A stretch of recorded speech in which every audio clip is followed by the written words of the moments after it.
contemporáneo y reaviva el compromiso institucional de este Poder Judicial con la justicia alternativa. Permítanme, en primer término, expresar un cordial y afectuoso saludo a los destacados ponentes que en este día nos acompañan. Doctor Alejandro C. Camarena, distinguido coordinador del Código Nacional de Procedimientos Civiles y Familiares y de la Ley General de Mecanismos Alternativos de Solución de Controversias, cuya destacada trayectoria en la construcción normativa nacional ha sido fundamental. Creación de un sistema procesal más moderno en nuestro país. Doctor, reconocemos su valiosa trayectoria, será un honor escucharle. Gracias por compartir con nosotros su conocimiento especializado y su visión estratégica tanto del Código Nacional como de la Ley Nacional de Mecanismos Alternativos. De igual forma, extiendo un saludo atento y respetuoso al doctor Roberto Montoya González, subcomisionado jurídico de la Comisión Estatal de Arbitraje Médico en el Estado de Nuevo León, cuya experiencia en la aplicación práctica de los mecanismos alternativos enriquecerá significativamente la perspectiva integral de esta materia. Gracias por regresar a la sala y por conseguir aportar de manera tan significativa a la formación de nuevas personas facilitadoras públicas. Asimismo, saludo al contador Sergio Pérez Hornos, presidente del órgano de administración judicial, y a los integrantes del Comité de Mecanismos Alternativos de Solución de Controversias, magistrada Eva Bañuelos Meneses, y al administrador Raimundo Amado García. Agradezco también la presencia de mis compañeras y compañeros magistrados del Tribunal Superior de Justicia, de la magistrada Violeta Fernández Vázquez, presidente del Tribunal de Disciplina Judicial, a las demás magistradas, integrantes de dicho Tribunal de Disciplina, jueces, miembros de varios colegios de abogados, notarios, jueces municipales, personal jurisdiccional y administrativo, estudiantes de la licenciatura en Derecho. También saludo con agrado a quienes el día de hoy recibirán la constancia de renovación de su certificación como facilitadores públicos. Los medios alternativos de solución de controversias representan hoy en día un pilar fundamental en la transformación de la justicia en México. Su incorporación al marco normativo nacional responde primordialmente a la necesidad de construir procesos más ágiles, participativos y, sobre todo, que brinden soluciones más satisfactorias y menos confrontativas para las partes. En este sentido, tanto el Código Nacional de Procedimientos Civiles y Familiares como la Ley General de Mecanismos Alternativos constituyen un avance trascendental, ya que en ambos ordenamientos se prioriza la utilización de los mecanismos alternativos de acudir a la ley constitucional. En este contexto, resulta pertinente mencionar que la legislación vigente dispone que los acuerdos derivados de los mecanismos alternativos, cuando cumplen con los requisitos legales, adquieren el carácter de cosa juzgada y son exigibles como una sentencia ejecutoriada, lo que fortalece su eficacia jurídica y su legitimidad social. La normativa nacional establece que los mecanismos alternativos deberán regirse por principios como la equidad, la legalidad y la buena fe, entre otros, garantizando en todo momento el respeto a los derechos humanos y el acceso efectivo a la justicia, como lo dispone el artículo 17 de la Constitución Política, que reconoce la validez de estos mecanismos como parte integral del sistema de justicia. Es por ello que la capacitación continua y especializada en mecanismos alternativos del personal judicial, pero también de la abogacía postulante, de los estudiantes de Derecho, incluso de otros profesionales, no exclusivamente juristas, resulta indispensable para fortalecer las competencias técnicas y como las habilidades de negociación, mediación, comunicación efectiva y comprensión de los procesos alternativos.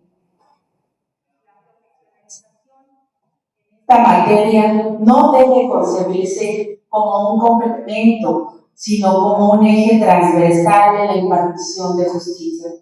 Es crucial fortalecer la justicia alternativa de manera paralela que implementamos el Código Nacional de Procedimientos Civiles y Familiares, pues lo contrario corremos el riesgo de colapsar nuestro sistema constitucional.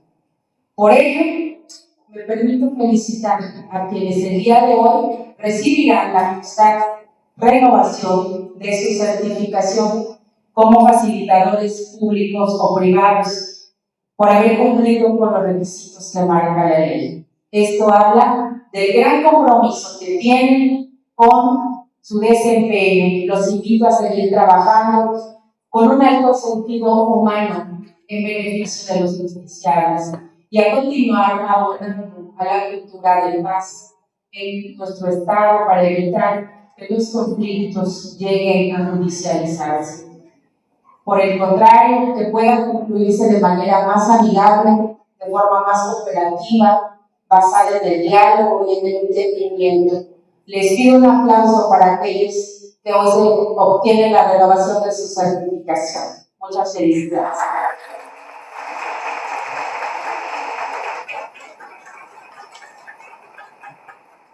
También quiero agradecer a cada uno de los facilitadores públicos del Poder Judicial, porque cada asunto resuelto a través de los mecanismos alternativos es el producto de su esfuerzo, de su compromiso, de su capacitación y de su profesionalismo.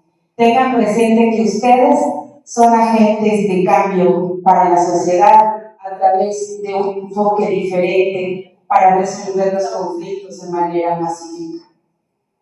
Finalmente, les reitero que este ciclo de capacitación de 120 horas que hoy inauguramos representa también una oportunidad invaluable para profundizar en los aspectos procedimentales de los mecanismos alternativos, así como para reflexionar sobre los retos y oportunidades que representa su implementación en el ámbito local y nacional de nuestro país. Estoy segura de que las aportaciones del doctor Alejandro Segbe Camarena y del doctor Roberto Montoya González contribuirán de manera significativa a reforzar de manera importante la justicia alternativa en Tlaxcala. Les agradezco nuevamente su presencia y su valiosa disposición de compartir su experiencia y su conocimiento. Recordemos siempre que la justicia no es un privilegio de unos cuantos, sino un derecho de todas y de todos. Muchas gracias.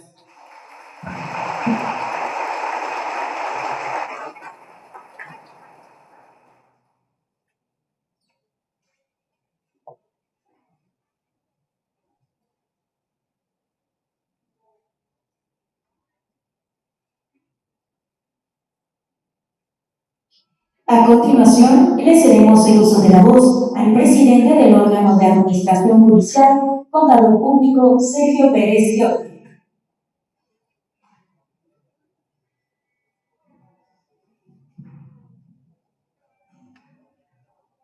Bien, muy buenas tardes a todos. Saludo con respeto a quienes me acompañan por el presidio. Gracias, magistrada presidenta, siempre por su acompañamiento y coordinación, siempre por las palabras de apoyo policial. Gracias, magistrada presidenta Violeta, también por su trabajo y compromiso con el apoyo policial. A nuestros ponentes, el doctor Alejandro Segbe Camarena, muchas gracias por su presencia. Al doctor Roberto Montoya González, muchas gracias. Doctor Raimundo, muchas gracias, magistrada, muchas gracias. Gracias, magistrado, gracias, administradores, gracias, magistrado, nacional judicial, compañeros jueces, juezas, compañeros de este pueblo judicial.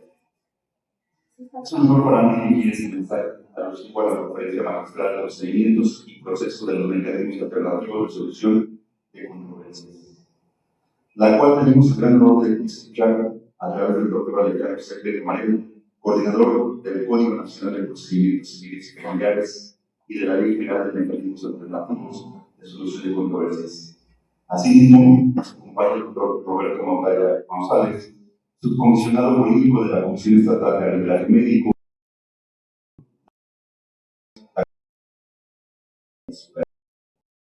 Esta conferencia se gran provecho para como con mayor efectividad. Este tipo de actividades es el resultado de un esfuerzo institucional que refleja el compromiso en comunión del órgano de administración judicial superior y del Tribunal Judicial para el fortalecimiento de una justicia más accesible, transparente, eficiente y humana. La implementación y promoción de estos mecanismos no solo contribuye a una disminución de la carga jurisdiccional, sino que también fomenta una cultura de diálogo, entendimiento y solución pacífica de los conflictos que nuestra sociedad demanda. Muy buenos días y muy buenas tardes a todos y a todos. Gracias.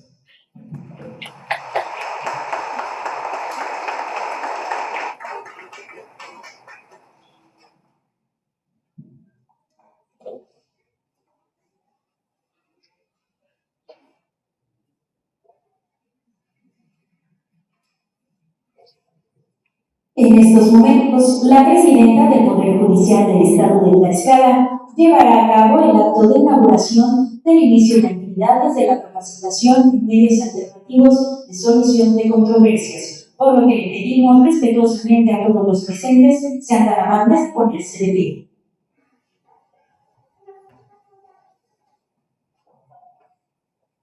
Gracias, siendo las 12 horas con 25 minutos de esta fecha, queda inaugurada la capacitación en mecanismos alternativos de solución de controversias con efectos de certificación. Enhorabuena para los próximos facilitadores públicos y privados.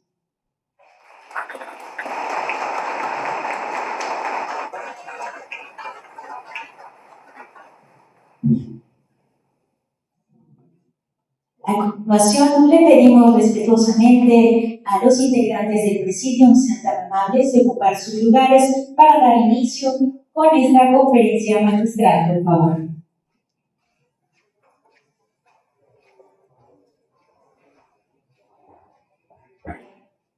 Le pedimos que antes de tomar asiento se ubiquen en la fila para llevar a cabo la fotografía grupal del evento.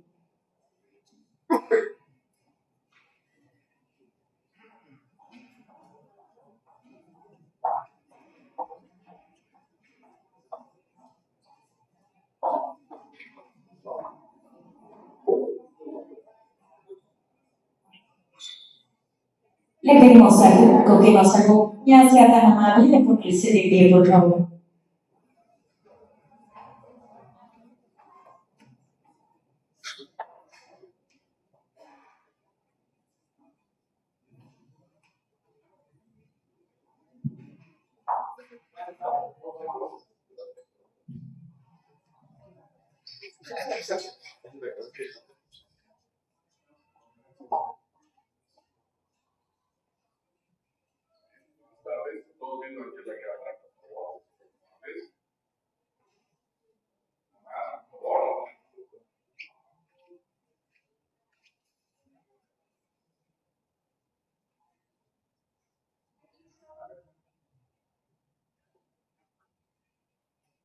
Sin más, gracias. Si todos les pedimos sean tan amables, citamos la presencia de los ponentes en el presidium, así como la presencia de la doctora Ana Laura Mendieta Conde, directora del Instituto de Especialización Judicial, quien será la moderadora de esta conferencia magistral.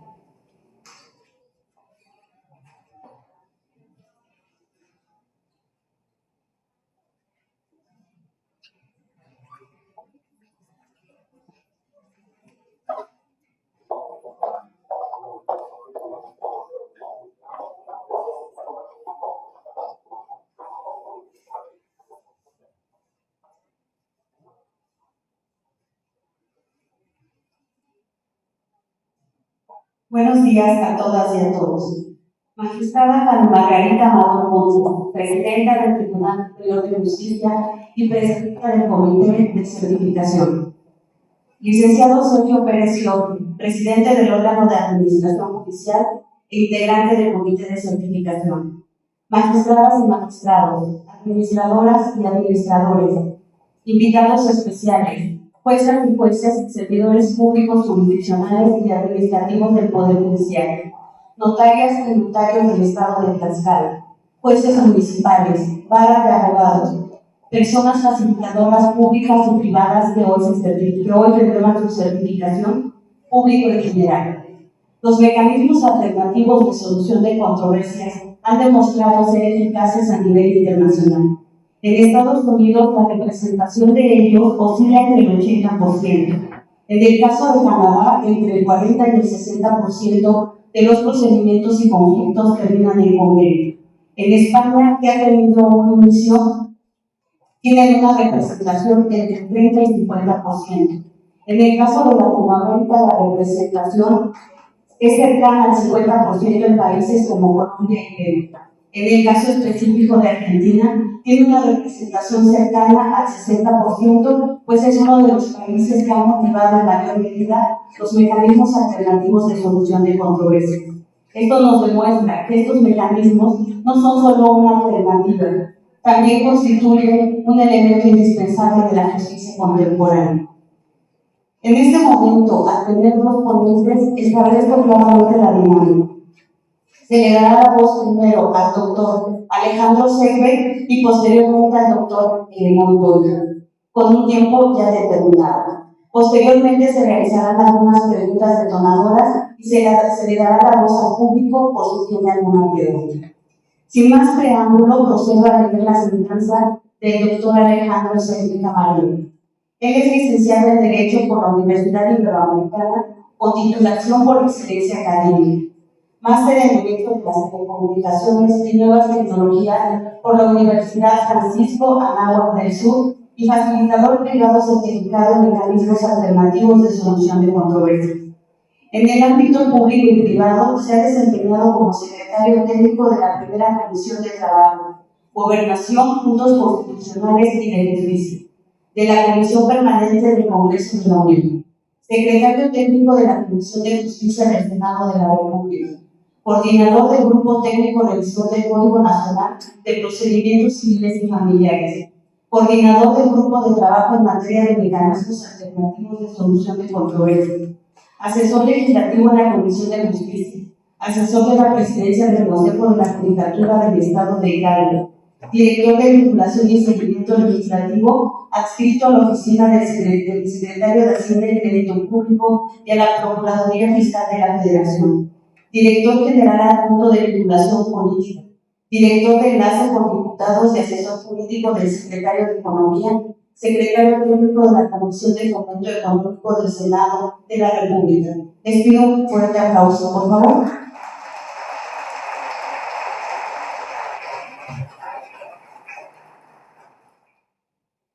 Voy a poner de pie. Creo que el autor lo merita y muchísimas gracias. Me siento honrado de estar aquí. Esta es la primera vez que vengo al Poder Judicial Tlaxcala y me siento honrado para estar presidenta por la invitación. Y yo trato siempre de interactuar con el público que me escucha porque de alguna manera no es correcto que solo el ponente de mi investigación, sino yo les voy a hacer algunas preguntas a ustedes. Estamos todos abogados hace muy más. ¿Hay alguien que no sea abogado ahora? ¿Quiénes son las personas facilitadoras públicas y privadas de sistemas de certificación? Todos son abogados. ¿Hay alguien que no sea abogado? ¿Usted es psicólogo? Ella tiene mejores herramientas que nosotros. Ella, para la solución del conflicto. A veces pensamos que la solución del conflicto es un tema de aplicación del derecho. Y ahí partimos con la información. Por ejemplo, la resistencia tan fuerte que encontramos hoy en día, sobre todo en el ámbito de los moderados comunes para este tema de los mecanismos. Lo vemos como otra justicia, como algo alterno. Y bien dijo la presidenta, la presidenta Salvador, viene el Código Nacional de Procedimientos Civiles y Familiares. Y si no lo vinculamos más con es cierto. Ya tenemos el modelo de Ciudad de México. Ciudad de México inició con la implementación del Código Nacional en el de 2024. Ciudad de México, inmediatamente que terminamos de buscar el Código Nacional, todavía no ha sido publicado en el diario oficial, ya tenía un grupo de magistrados, jueces y juezas capacitados en el grupo. 30 años. Hicieron todos los campos normativos, hicieron ceremonias, inclusive generaron tipos de jueces de la pauta fundatoria, jueces de realidad de persecución, siguieron juzgados distritos, pasaron por los trámites en juzgados orales, establecieron las unidades de gestión como áreas de apoyo, generaron el expediente electrónico, y emitieron la declaratoria de vigencia. Y llegó el 1 de diciembre de 2024. No tardó más de 3 meses. Y que dijeron basta, tiraron la toalla, pidieron al Congreso Nacional de México la modificación de la declaratoria. Y hoy, la implementación del Código Nacional en sus segunda y tercera etapas tiene sus precios. ¿Por qué? Porque hay que analizar el sistema de justicia, la parte estructural. Que no es nada más la declaratoria de decir tal fecha se puede sentir. Tenemos que atender cuestiones a la audiencia, a la misión legislativa, por supuesto, que faltan muy los operadores jurídicos. A palabras del magistrado presidente de la Ciudad de México, se le preguntó cuál fue la dinámica, cuál fue el problema. Y dijo muy fácil: la resistencia de los operadores jurídicos. Resistencia aquí. Y hoy enfrentamos un cambio de paradigma del impartición de justicia, sobre todo en la civil y familiar, que es la que representa el 70% de los procedimientos. Y si eso le sumamos la mercantil, tenemos un 90%. En el 90% de los procedimientos del país encontramos esta dinámica de la resistencia. Estamos pasando de un sistema formalista, a un sistema de audiencias. Y lo que nos debemos preguntar: ¿y dónde queda la justicia alternativa? Yo lo digo muy claramente: yo les apoyo a Ciudad de México, independientemente de la representación de todos los operadores jurídicos que se saben diferenciar, vincularse a la justicia alternativa. Un tribunal que conoce 300.000 expedientes salario mínimo tiene que llevar al menos el 30% de sus asuntos a través de los medios de comunicación, porque si no vuelan. Y Ciudad de México, ¿qué nos enseña? Que los 300.000 expedientes se quedan 200.000, como es gobernantes de un año, y se van sumando a la carga de los juzgados. Entonces hay un problema que tenemos que mejorar.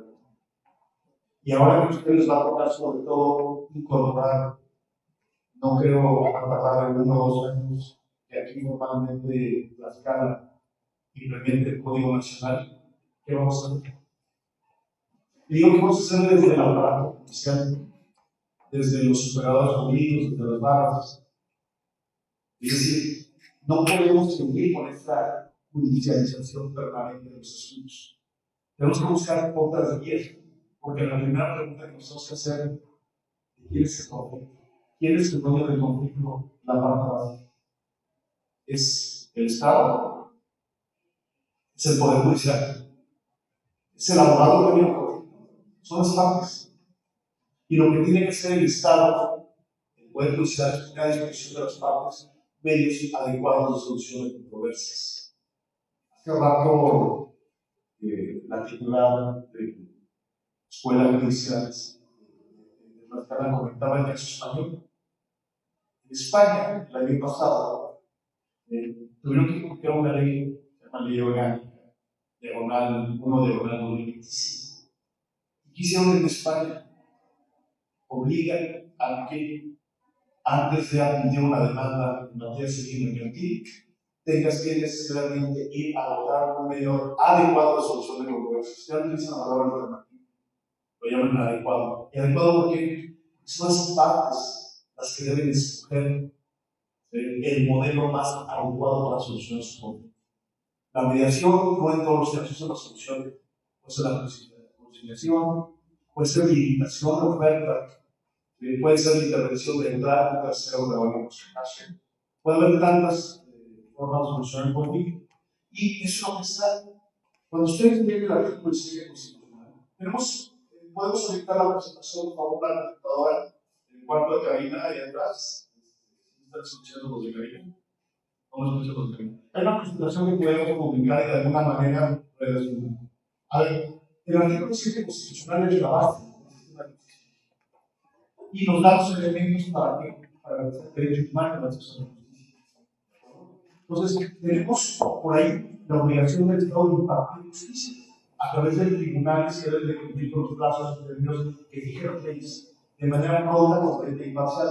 Pero realmente el sistema judicial, no hablo del judicial, el sistema judicial en el se rige por normas muy formalistas, muy rígidas. Y ahí es donde la justicia alternativa marca la diferencia. Tenemos una opción de medios más flexibles, económicos, más rápidos para solucionar los conflictos. Entonces, esta dinámica de que normalmente les explican en la aula, ¿cómo la llevamos a la vida? Bien, cuando estábamos integrando el Código Nacional de Procedimientos Civiles y Familiares, también, aún antes de integrarlo, cuando estábamos definiendo cuál iba a ser el proyecto que se iba a aplicar, que se iba a aceptar en todo el país, el Congreso de la Unión se vio obligado a hacer una consulta pública. ¿Por qué? Porque había una resistencia para un nuevo código, sobre todo como venía planificado. Entonces se logró un primer foro para poder poner el gobierno. Imagínense, el Senado de la República, el foro, el Salón de la Pensión del Mágico, y vinieron jueces y magistrados de todo el país, presidentes, sobre todo no sé qué cabe más, que cabe más. Y fueron ministros, fueron los presidentes de las barras, y lo que tenemos que ponernos de acuerdo es cuál era el modelo de justicia, sobre todo civil y familiar, que se quiere implementar para todo el país. Porque, imagínense hace 10 años se planificaba en las defensas de la Consejería Jurídica del Instituto Federal, del Centro de Investigaciones Económicas. Se identificaba cómo mejorar el sistema de educación. Veníamos de la implementación del sistema de salud acusador del año 2008 hasta el año 2016, y se les había olvidado que la pena justicia podía prácticamente en la materia civil, familiar y mercantil. Pues que vamos a buscar más maneras de solucionar los conflictos. Podemos garantizar el acceso a la justicia. ¿De acuerdo? Se generaron medios a la de discusión. Y se hizo un planteamiento muy claro, después de analizar el sistema de justicia del país. A ver, tenemos una justicia lenta, tenemos una justicia que es costosa, tenemos una justicia que no garantiza la pacificación de la solución. ¿Sí? Muy formalista. ¿Cómo podemos cambiarla? Uniformemos a nivel nacional los procedimientos. Entonces, idearon que crear un Código Nacional de Procedimientos Civiles y Familiares. Entonces, modificaron la Constitución. Pero no solo eso, dijeron, vamos a tratalizar también los mecanismos alternativos de solución de controversias en el país. Evitamos una ley general. Y lo dejamos en la norma.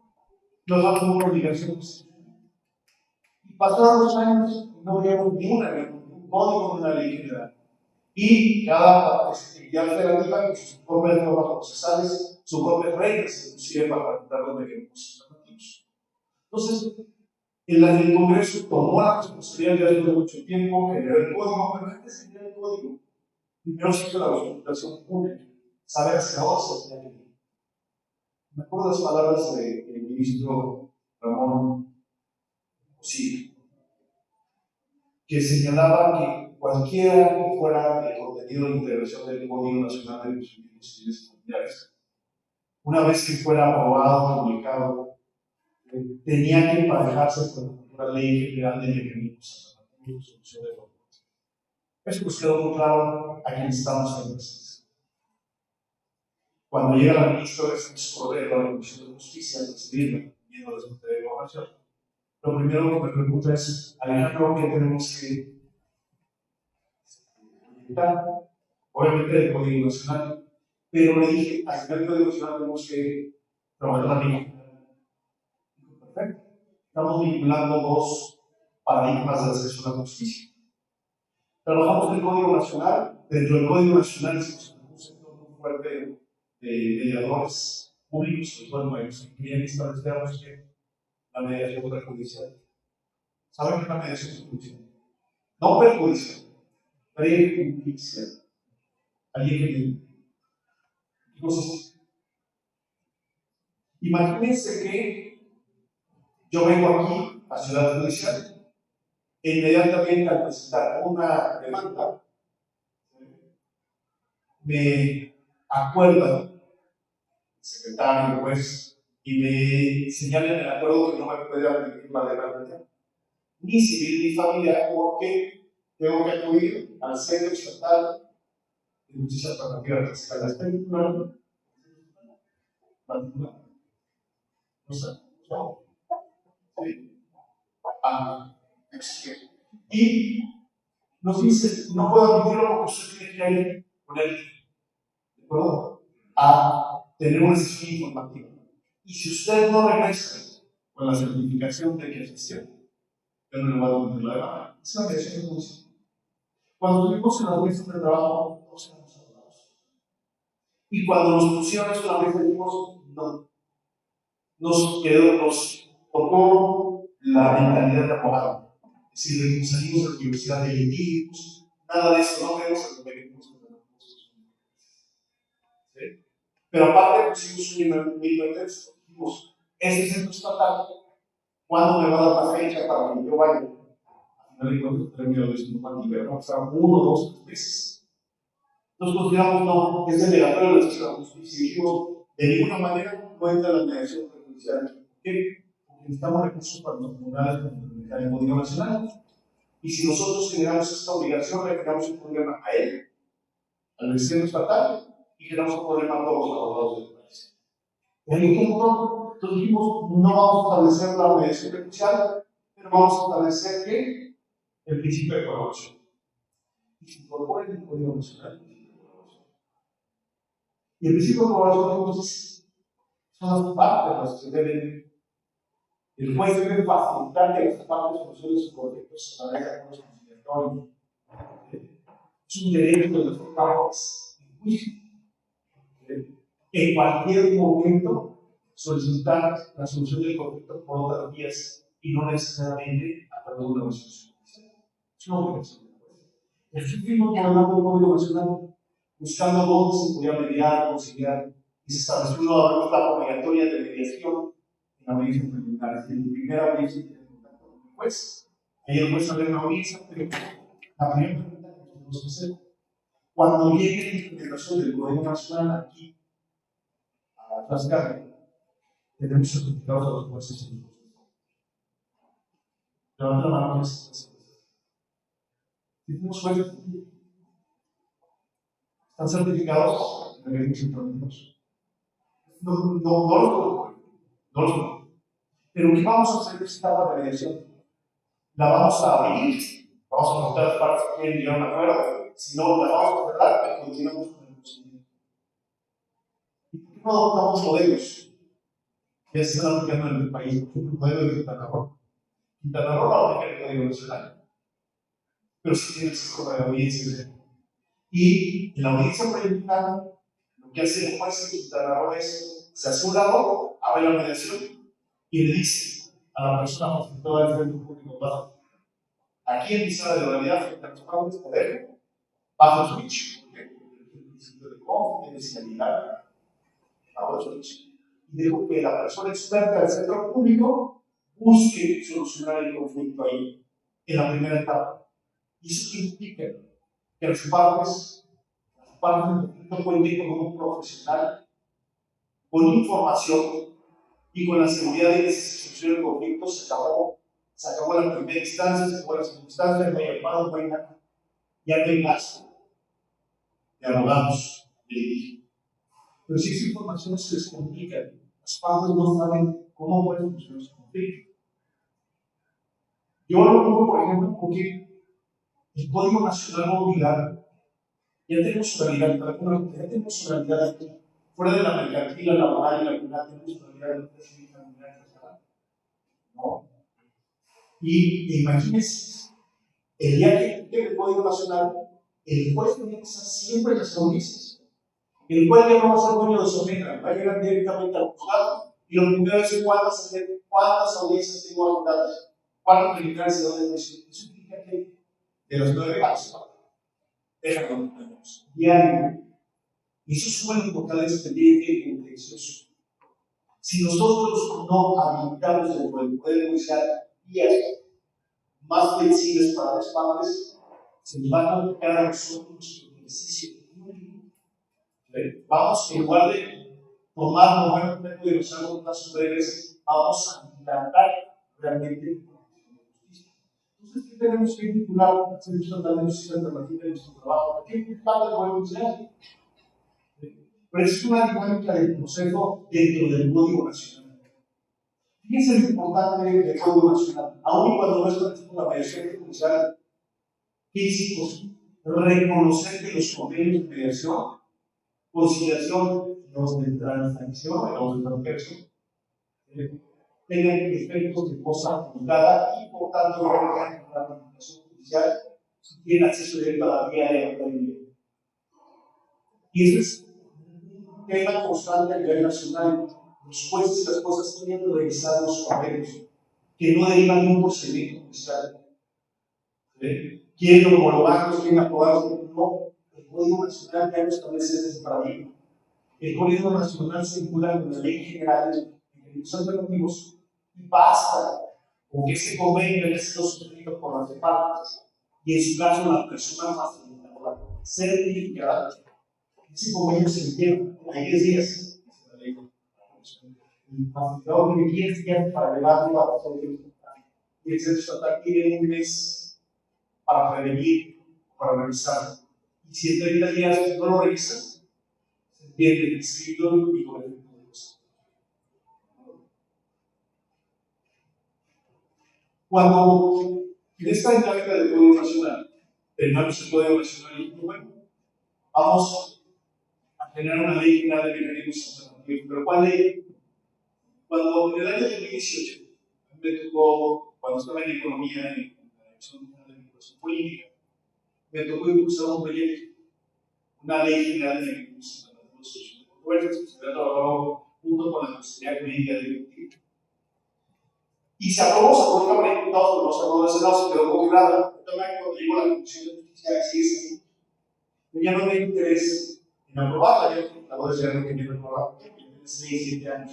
Qué bueno, ¿por qué? Porque era muy básica. No atendía la realidad, la dinámica de los del país. Y cuando tenemos el Código Nacional, tenemos un grupo para analizar qué pasa en cada entidad federal. Porque hay que saber los mecanismos alternativos. La justicia alternativa no surge del Poder Judicial de la Federación, surge de los poderes judiciales locales, sobre todo desde Quintana Roo, en 1997, la ley. Y poco a poco se fue permeando el marco normativo. Entonces tenía ya un desenlace de más de 28 o 29 años de desarrollo en el país. Entonces fuimos a ver los modelos a nivel local y nos encontramos con muchas sorpresas.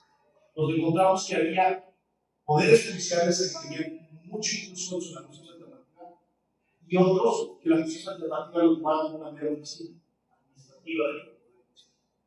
Y empezamos a ver los números de justicia judicial entre asuntos ingresados y asuntos resueltos. Y advertimos que los poderes judiciales que tenían que la postura de la justicia alternativa tenían los mejores números de emergencia. Empezamos a verificar, por ejemplo, Guanajuato, todos los asuntos que ingresan, todos los asuntos resueltos en el mismo año. ¿Por qué? Porque se puede la justicia alternativa. Jalisco tiene una concentración muy amplia, pero el 35% de todos los asuntos se resuelven a través del Centro Nacional de Justicia Alternativa. Y así empezamos a verificar modelos y llegamos a la conclusión que había que impulsar, establecer la justicia alternativa en el país. Pero ¿cómo lo podemos lograr? Una ley estableciendo normas de uso parejo para todos los poderes judiciales. Por ejemplo, la ley general obligó a que todas las entidades federativas tuvieran regulación, una ley que estableciera no tanto procedimientos, porque la materia de mecanismos alternativos tiene metodologías distintas dependiendo del mediador, la cosa buscar en la aplica.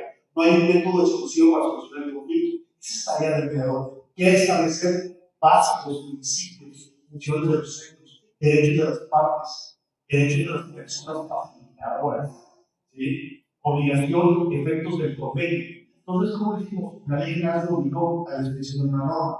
Y había tres actividades federativas que no tenían ni siquiera ley. Hoy en día la ley general es aplicable aunque no tengas una norma de comunidad. Acuérdate que directamente el Poder Judicial Civil Federal de Tlaxcala, más sobre la ley pasada, los videos con el que mecanismos que debe estar embarcada en la ley. Ambos los organismos son aplicables. ¿Cuál es lo importante? ¿Cuál es el perfil del que realizaba la función de mediación y conciliación en el país? En algunas entidades lo llaman mediador, en otro especialista, en otro facilitador. Entonces, lo primero que tenemos que buscar es el género, cuál es el género persona facilitadora. Por eso ustedes son una persona totalmente explorada. Realmente, ¿qué hace mediación? Es mediador. ¿Qué hace conciliación? Es conciliador. ¿De acuerdo? El que hace el abogado operativo hace una negociación en una negociación. ¿De acuerdo? Y eso no quita que quede el género de persona facilitadora. Pero quiero que vimos que las entidades federativas no existían en privado. Solo había facilitadores, solo había mediadores públicos. Imagínense, hoy en día, no hay más de 700 en el país. En la materia civil, mercantil y penal, para una judicialización de más de 2 millones de asuntos. Era imposible, teníamos que de alguna manera vincular la justicia alternativa con la palabra de justicia. ¿Para qué? Para presentar y para solucionar el conflicto, porque las normas procesales cumplen el mismo fin que los mecanismos alternativos, solucionar el conflicto. Y es lo que está detrás. Entonces, ¿qué establecimos? Ahora, esta persona facilitadora, ¿qué vamos a hacer? Vamos a obligar a las entidades federativas que tengan certificados privados. Que los privados, pues, que ejerzamos cualquier profesión, podamos ser parte de la participación de los conflictos en el país. Y ese fue el primer tema que surgió en la naturaleza del trabajo, que fue más difícil que los del Código Nacional. La Ley General de Mecanismos Alternativos me gustó más trabajo que el Código Nacional. Una cuestión de los derechos que había.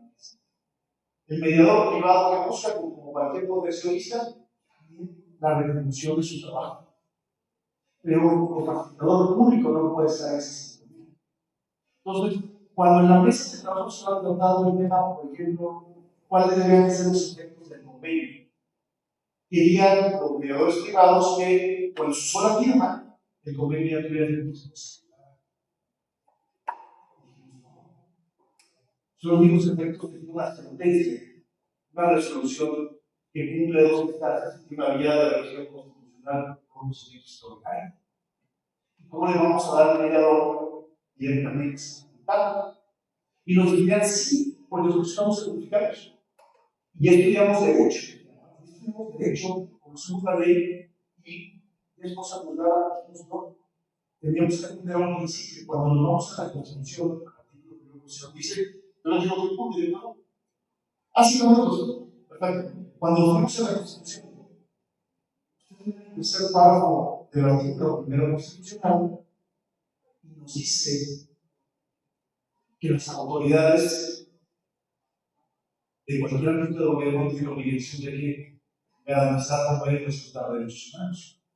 Y el mediador privado no tiene esa obligación. Entonces, ¿qué tenemos que hacer? Cuidar que, sobre todo el orden público, que los titulares de los hechos de justicia alternativa cumplan una función como autoridad, ser el primer filtro de la revisión de los convenios. Porque si el convenio no tiene mayor observación, más accesible. Pero como autoridad, el titular del centro cumple esa función, validar el convenio antes de su suscripción. ¿Para qué? Para no complicarle el trabajo a los jueces en la ejecución. ¿De acuerdo? Un primer vistazo de la revisión de que el materia de derechos humanos. Pero la cosa juzgada que deriva del convenio de mediación tiene excepciones. Y esto es lo que les quiero compartir. El juez de conocimiento del convenio de mediación está obligado, tanto por la Constitución como por la convencionalidad y la jurisprudencia de la Corte, a revisar el previo del convenio no se violen derechos. ¿Sí? Entonces, el papel del juzgador cumple una función también en el actuar sobre todos los facilitadores públicos y privados. Pero, ¿qué teníamos que hacer? Y para cumplir, a ver, si en la mitad del país no hay facilitadores privados, pues hay que obligarlos. La escala tenía, pero hay que no. o eran cargos públicos o solo eran notorios, que no permitían a cualquier profesión de desempeñarse. Y las veces de trabajo nos decían, los magistrados de tienen que ser abogados. Díganme, ¿los abogados somos los mejores que están públicos? No nos forman de esa manera, se forman bajo la controversia o el conflicto. El ganar, perder, no es ganar.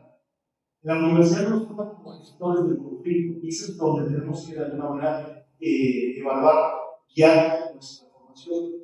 Pero, ¿qué pasaba con una persona que se certificaba en Tlaxcala e iba después a Puebla? Es que en Puebla el convenio que se va a ya no tenía efectos de constitucional. Tenías que llevarlo a otro juez para que lograra imposibilidad. Pero, ¿qué pasaba si ya venía Aguascalientes? O sea, porque eso era banda. No tenías que certificarte en Aguascalientes. Pero si ibas a Ciudad de México, tenías que certificarte en Ciudad de México. Entonces, por cada entidad federativa, ustedes tenían que certificar. Con la ley general, vislumbramos eso y dijimos, no, la certificación estudiada por una entidad federativa como documento único tiene que tener validez en todo el país. Eso lo generamos.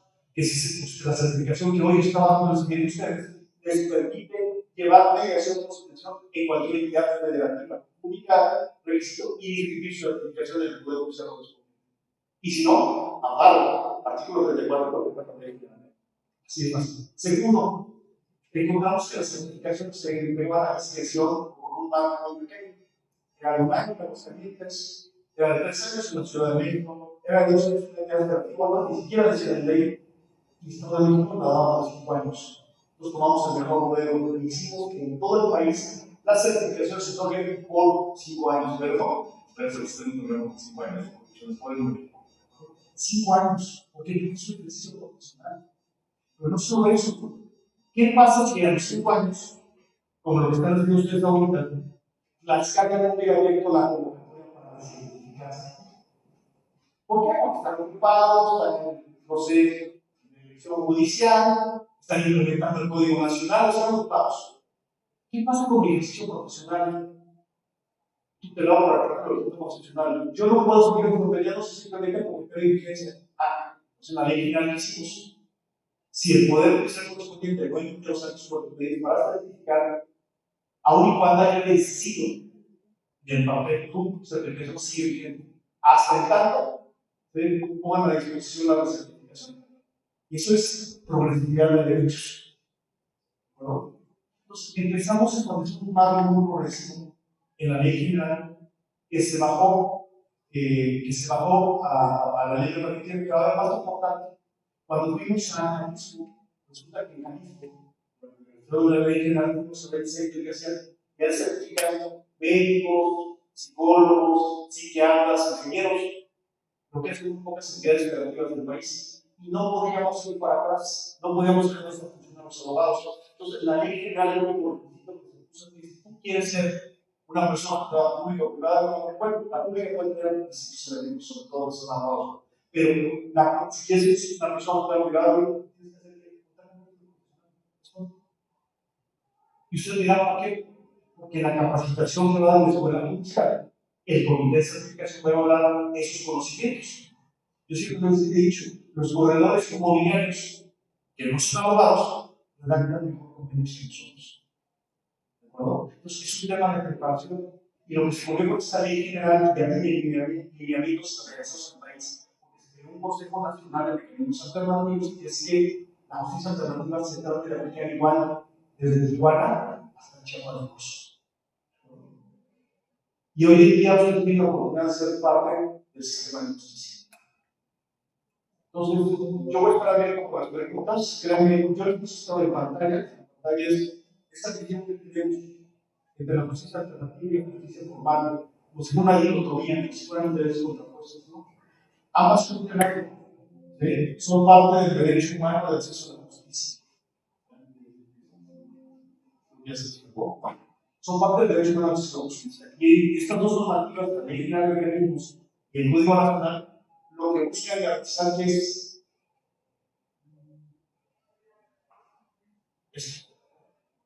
la solución del conflicto. Entonces, tenemos dos líneas para solucionar el conflicto, ambas están tuteladas por el artículo 17 constitucional, ya sea acudimos a una de justicia alternativa o acudimos a una persona privada certificada, o accionamos el Estado a través de la inversión de una demanda. Pero ¿cómo? ¿Cuál es lo que busca nada más? La solución del conflicto. En una tenemos más posibilidades de tener el diálogo ganar-ganar, y en otra vamos a tener un ganador y un vencedor. Pero el fin es el mismo. Entonces, yo estoy abierto para preguntas, ya me figuré todo, ya me un poquito más, pero les voy a pedir a través de los cuestionamientos que ustedes hagan aquí, terminando la exposición del doctor. Muchísimas gracias.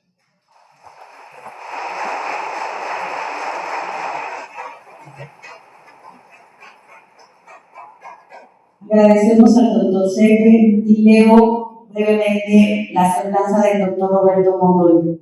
El doctor Roberto Montoya es licenciado en Derecho y Ciencias Políticas por la Universidad Autónoma de Nuevo León. También cuenta con maestría y doctorado en mención honorífica en métodos alternativos de solución de controversias por la misma universidad. Actualmente se desempeña como subcomisionado jurídico de la Comisión Estatal de Arbitraje Médico en Nuevo León.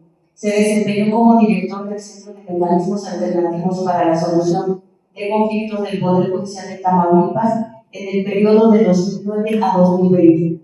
Cuenta con certificación en derechos humanos basados en estándares de protección de niños en operaciones de mantenimiento de paz por la Universidad de Inglaterra. Es mediador certificado por los estados de Tamaulipas y Nuevo León. En el periodo del 6 de marzo de 2015 a 2020, fungió como secretario técnico del Consejo Nacional de Certificación de Facilitadores Penales en Sede Judicial de la Comisión Nacional de Tribunales Superiores de Justicia de la República Mexicana, CONATRI. En el año 2014, en el marco del Concurso Nacional de Innovación Judicial, organizado por la Asociación Mexicana de Impartidores de Justicia, en la ciudad de Guadalajara, Jalisco, el Centro de Mecanismos Alternativos del Poder Judicial de Tamaulipas, bajo la dirección del doctor Roberto Montoya, recibe 2 reconocimientos a la excelencia e innovación judicial por los proyectos exitosos denominados Unidad Móvil de Mediación acercando la justicia de los tamaulipecos y Mediación a Distancia, la tecnología utilizada en la solución alternativa de conflictos. Le damos la más cordial bienvenida al doctor Roberto.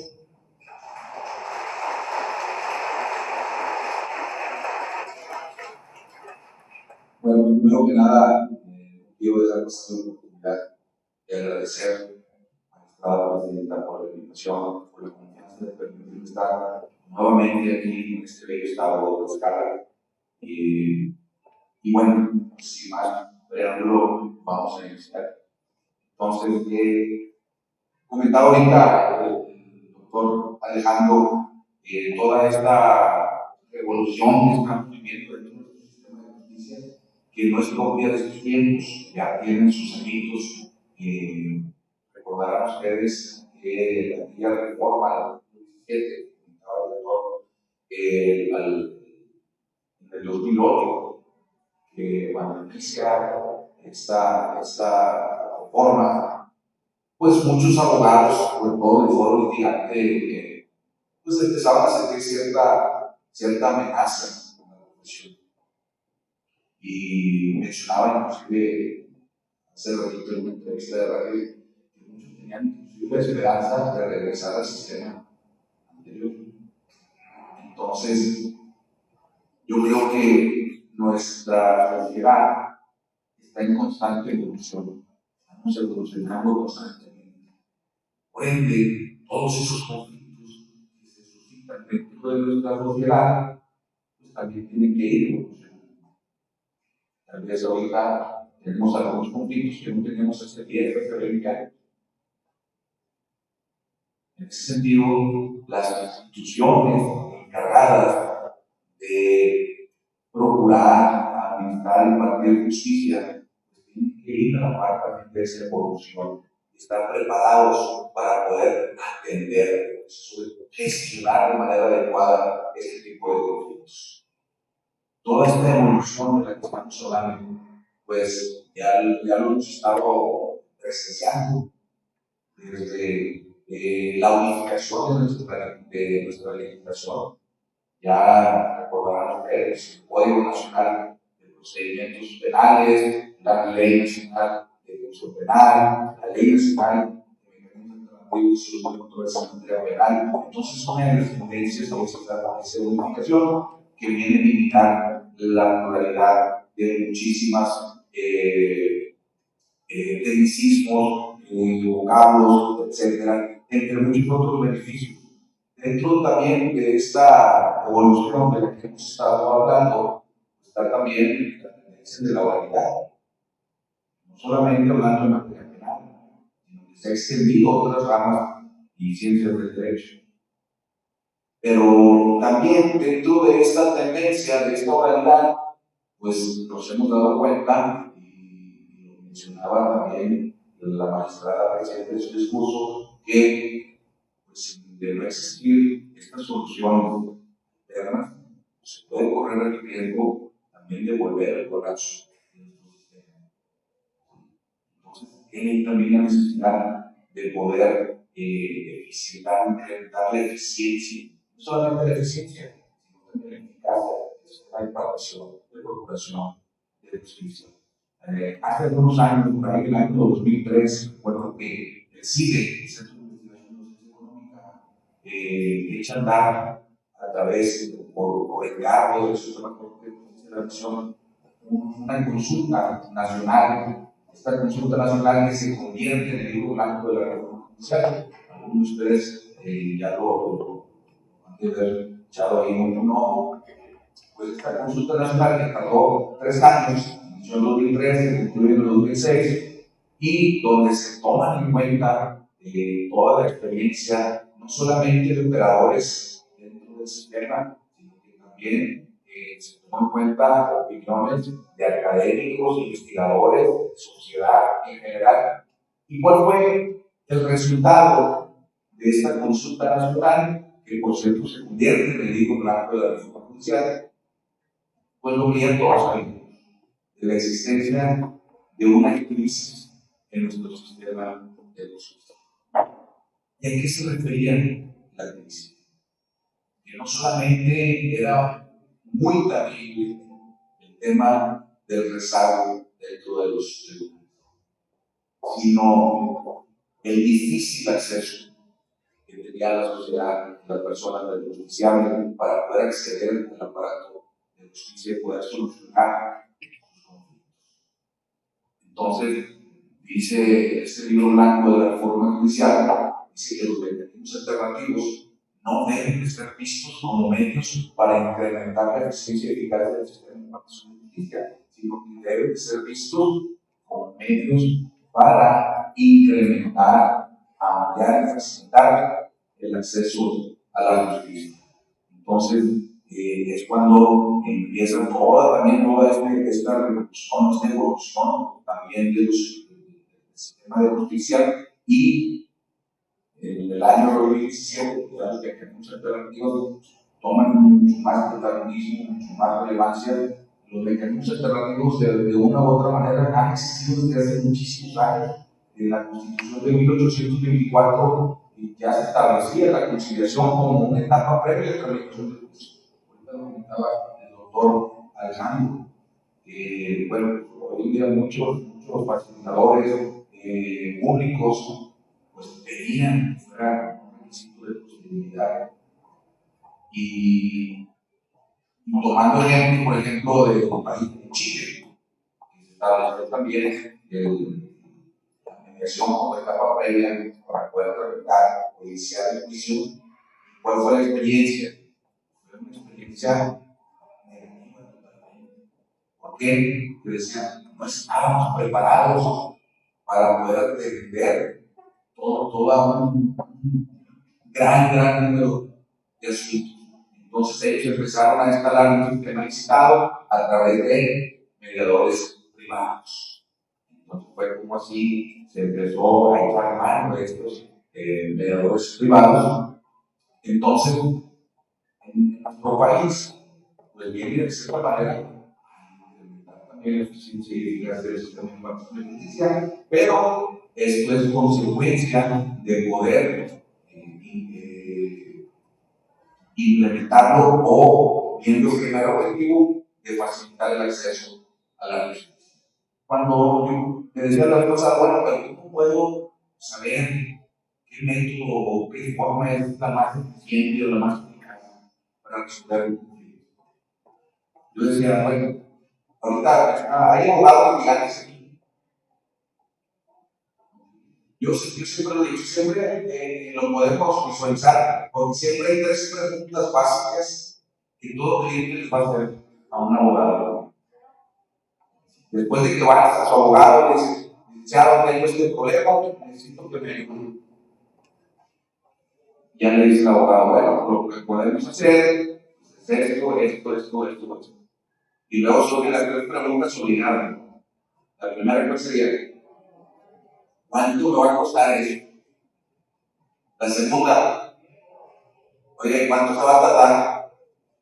Y la tercera, ¿qué posibilidades tenemos de provocar? Además de que a la persona, de que se le solucione o se le entienda el conflicto, esas 3 cosas no dejan de preocupar. Son 3 cosas que le preocupan al judicial, pero también a un poder judicial. A un poder judicial son 3 consecuencias que le preocupan. Yo soy de creer que un poder judicial se fortalece cada vez que los ciudadanos solucionan sus propios conflictos a través de la propia voluntad de las partes.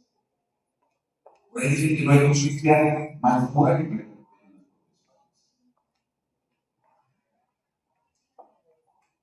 Entonces, al hablar de eficiencia, hablar de eficacia, pues son 2 términos totalmente distintos. ¿Verdad? Ya decíamos, cuando hablamos de eficiencia, si nosotros descomponemos ese término, encontramos que tiene una connotación claramente económica. Se refiere a resolver rápido el mayor número de asuntos y en el menor tiempo posible. Por ese lado, el término de la eficiencia, pero cuando decimos eficacia, entonces nos estamos refiriendo a, ok, ya resolviste muchos asuntos a un bajo costo, pero de todos esos asuntos que tú estás resolviendo rápido, a bajo costo, ¿cuántos se cumplen voluntariamente? De nada me sirve resolver rápido muchos asuntos de bajo costo si de 100 convenios de mediación que se hicieron, pues todos se cumplen. Entonces, eficacia, va implícito el tema, el primer término, la calidad del trabajo. Tenemos que tomar en cuenta el porcentaje, ya sea de cumplimiento o incumplimiento. Yo les decía, y lo comentaba anteriormente, y si lo aterrizo al dato del Poder Judicial, hace unos años que estoy trabajando en el Poder Judicial, solamente el 1.7% de los convenios de mediación, de conciliación, se incumplieron. Hoy en día, desde otra trinchera, el ámbito de la conciliación, el ámbito médico, el 100% de los convenios se cumplen de manera voluntaria. Entonces, ahí va el segundo elemento.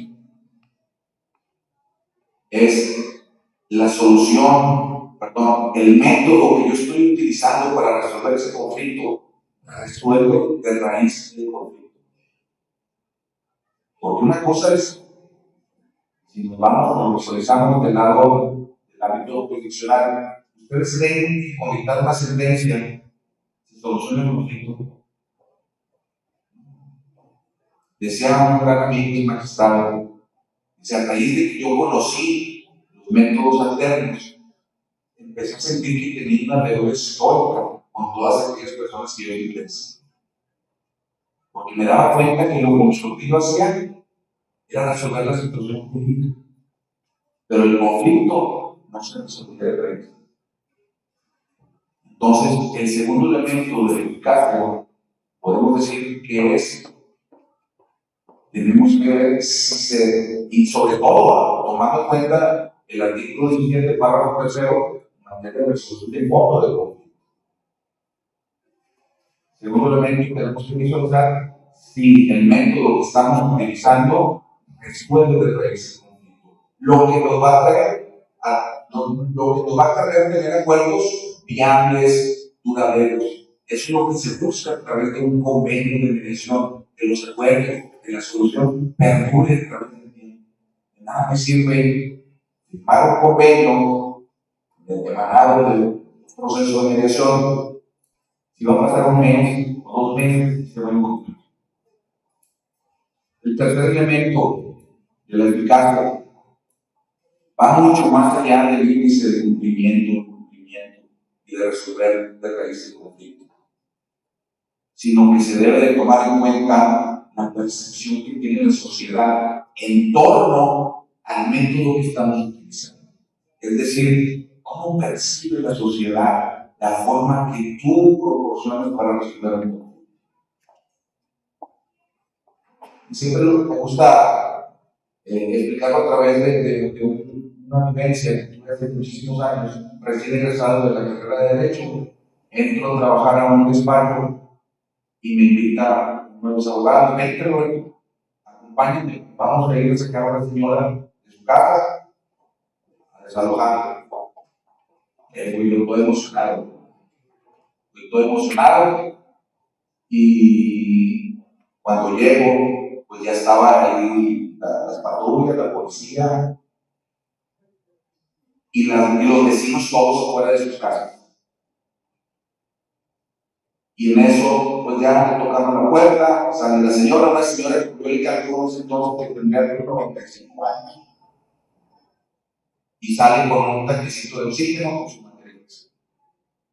Y le dice el abogado, señora, pues ya llegó, háblale a su familia para que vengan con usted y sus cosas. Y yo la señora. Y los vecinos empezaron a gritar. ¿Qué creen que lo gritaba? ¿Echaba porras? No, la comunidad, los vecinos veían eso como algo injusto, algo que no debe de ser.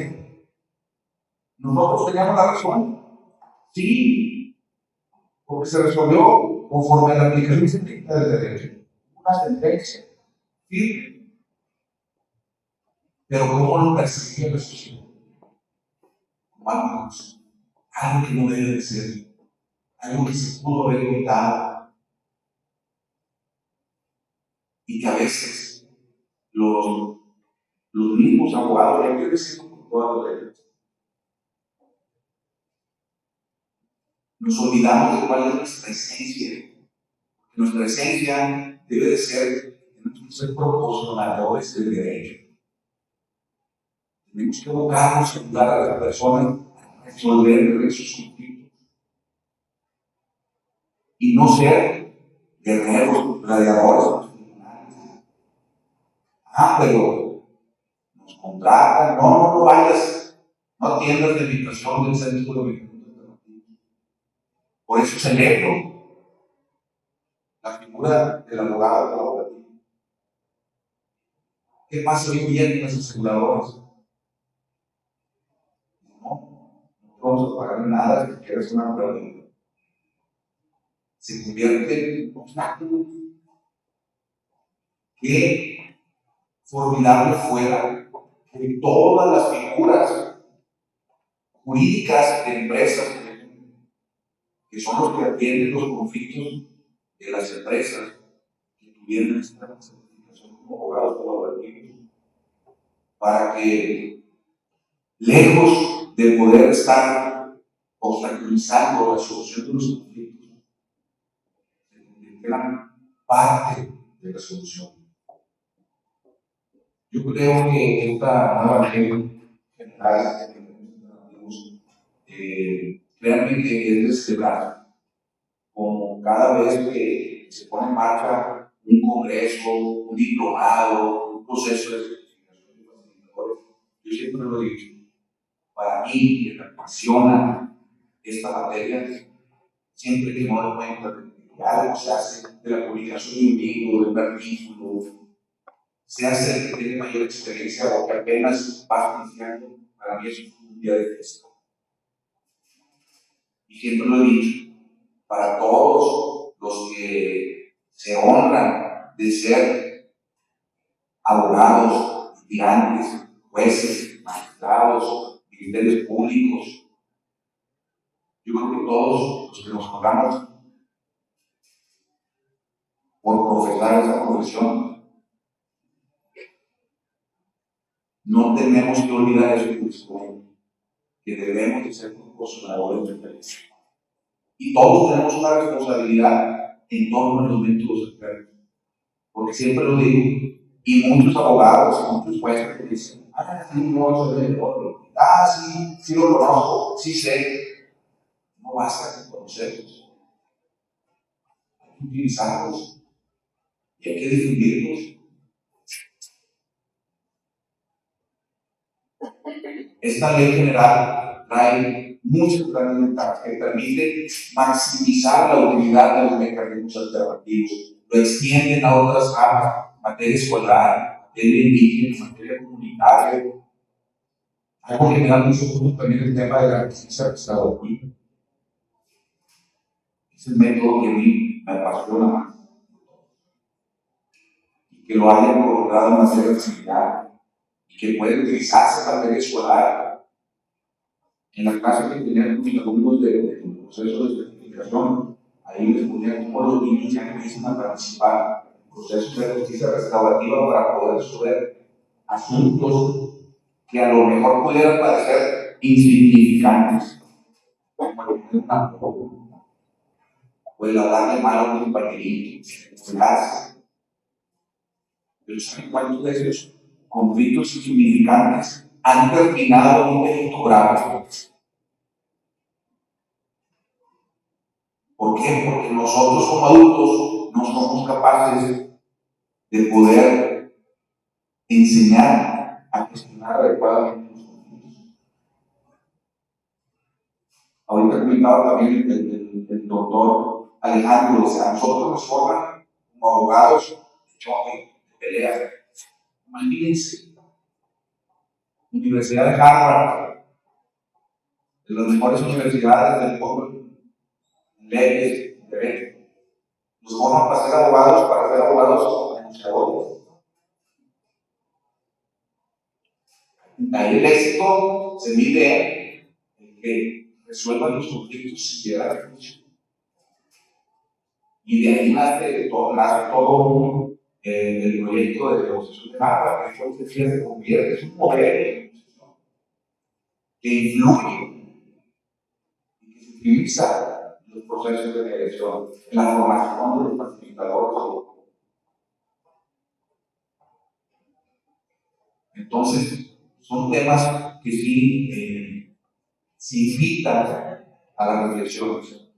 Ahorita en 20 minutos es imposible poder hablar de todos y cada uno de los mecanismos alternativos, cuáles son sus ventajas, cómo se utilizan, en qué caso se pueden utilizar. Pero sí, yo creo que uno de los trabajos, ahorita que estamos nosotros como ponentes, pues es dejar más dudas, para que ustedes puedan investigar, puedan formarse todavía en estos métodos modernos.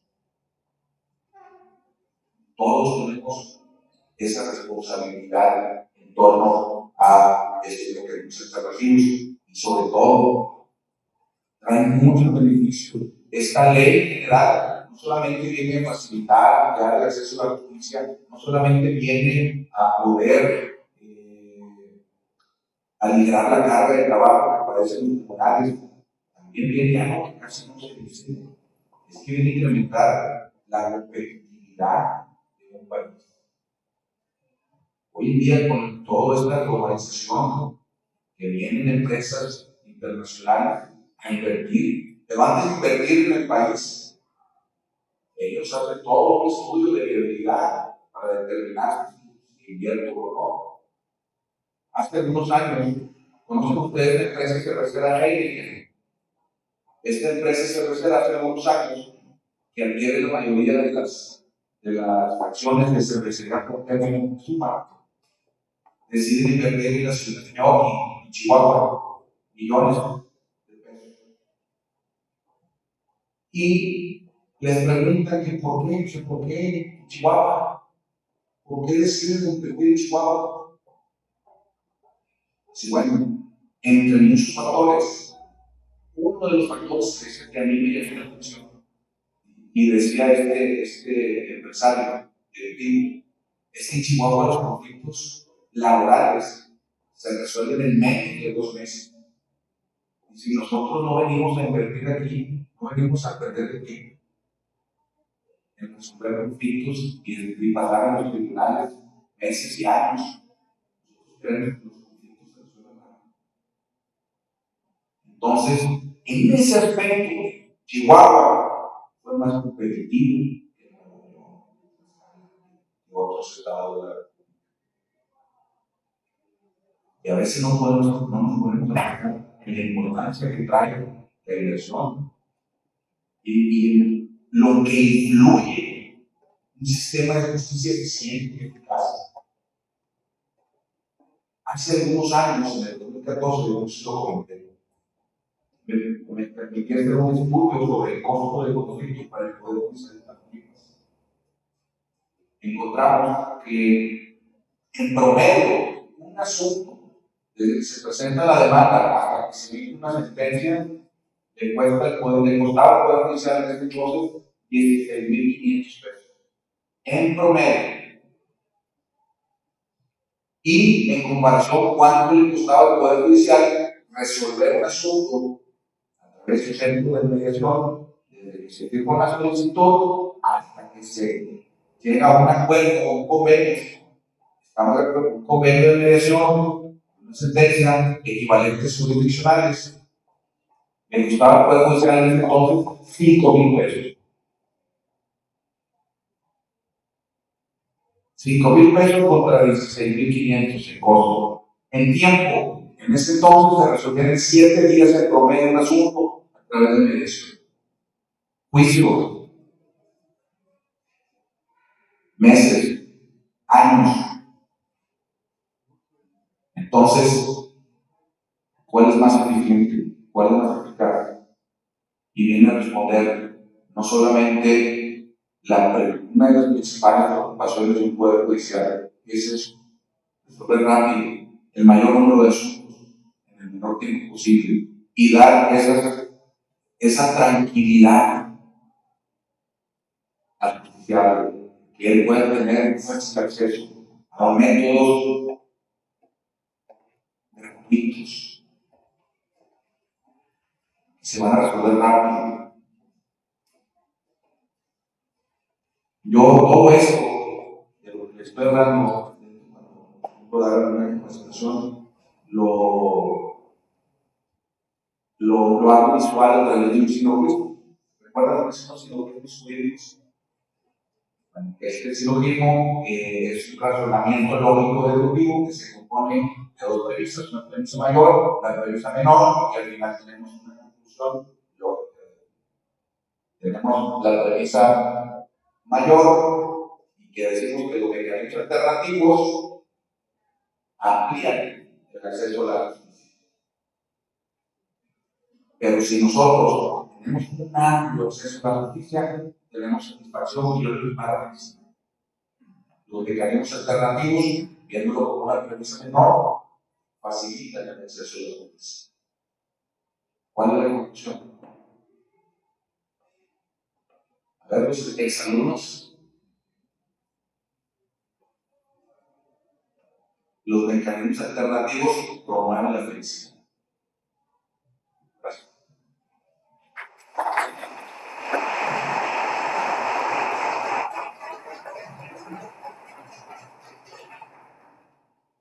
Vamos a algunas preguntas específicas que en su mayoría han sido resueltas, pero que es importante profundizar.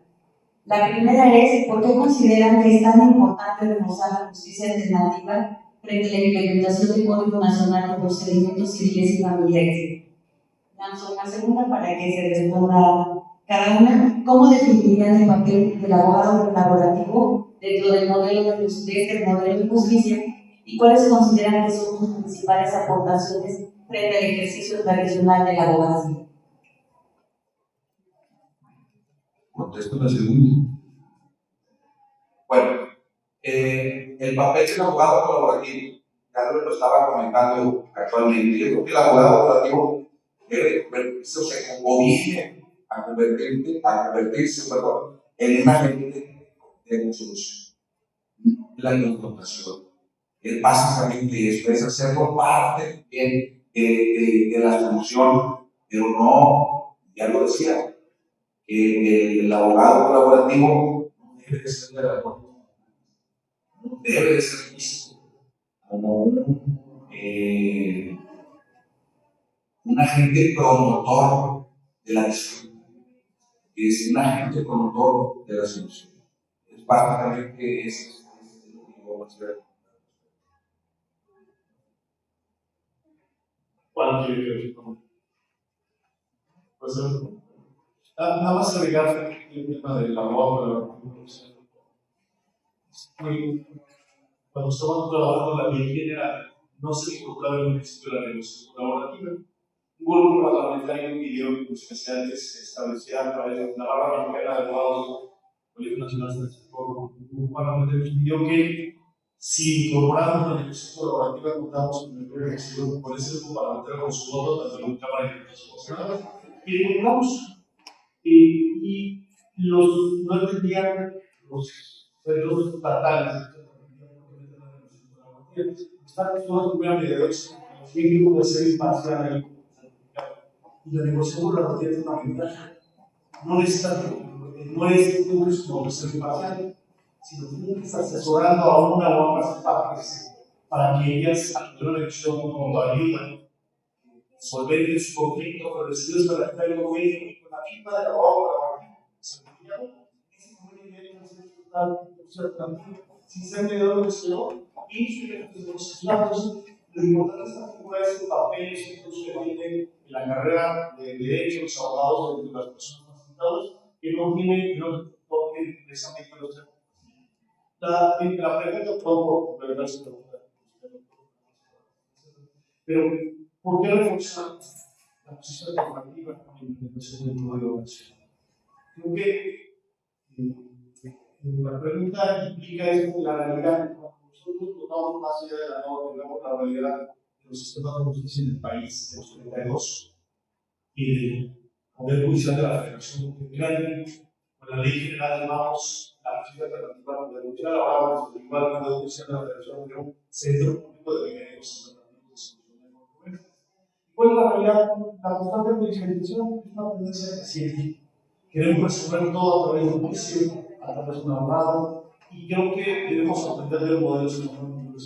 España tiene el mismo que nosotros, es decir, es un país del primer mundo que debe tener los recursos suficientes para tener un buen sistema de justicia. Y no, tiene problemas estructurales, tiene que ver recursos, pero entendieron una cosa: humanizar la justicia pública, que las partes debemos participar de la resolución de su conflicto.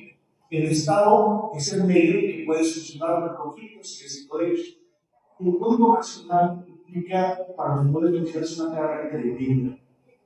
Tienes que ver si vas a generar nuevos juzgados de la verdad, si al juez en un sistema tradicional le vas a dejar la carga anterior. Hay miles de asuntos en necesidad. Si al juez de realidad ya empieza en cero, aparte tienes que generar esos salas de audiencia, el juez va a estar siempre enfocado en la audiencia, y en parte tiene que tener ya los conocimientos básicos del expediente, tiene que leer el expediente de su inicio. Antes el sistema escrito tradicional solo se hacía antes de dictarse sentencia, después ahora el expediente estudiado. Tiene que tener el código aquí, tiene que tener ya el fundamento para resolver la audiencia. Pues implica mucha carga. Si a eso le sumamos la capacitación, la formación del personal que la ayuda, tiene que ser muy enfático para el sistema de audiencias, ¿por qué no damos una guía para que, a ver, lo dijo el doctor muy ciertamente, la justicia alternativa y los mecanismos alternativos no deben tener por principal efecto, función, quitar la carga del sistema de justicia? La justicia alternativa es un derecho humano que busca la solución del conflicto, que los partes solucionen. Pero uno de los efectos es que de alguna manera descondicionar la justicia que viene aplicado. Y si nosotros necesitamos más carga, el legislador de la carga que tiene los tribunales, pues ¿qué quiere decir? Que vamos a tener una mayor profesionalización y una mayor agilidad de la solución de los conflictos. Quiero precisamente que se simplifique el sistema de justicia, lo paradójico que es. La cuestión no dice que no se deben cobrar costas judiciales.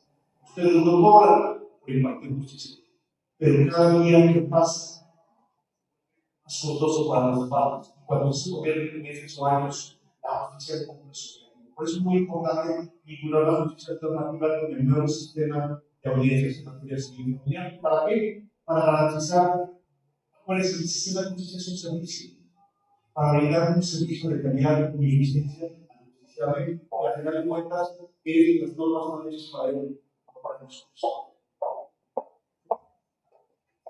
Dos preguntas nuevamente. ¿La certificación que se adquiere para ser facilitador público es la misma que se requiere para ser abogado colaborativo? Y una última es, ¿cuál es su opinión sobre la mediación a distancia? ¿Visto tanto su contra de la relación a distancia como fue? No es.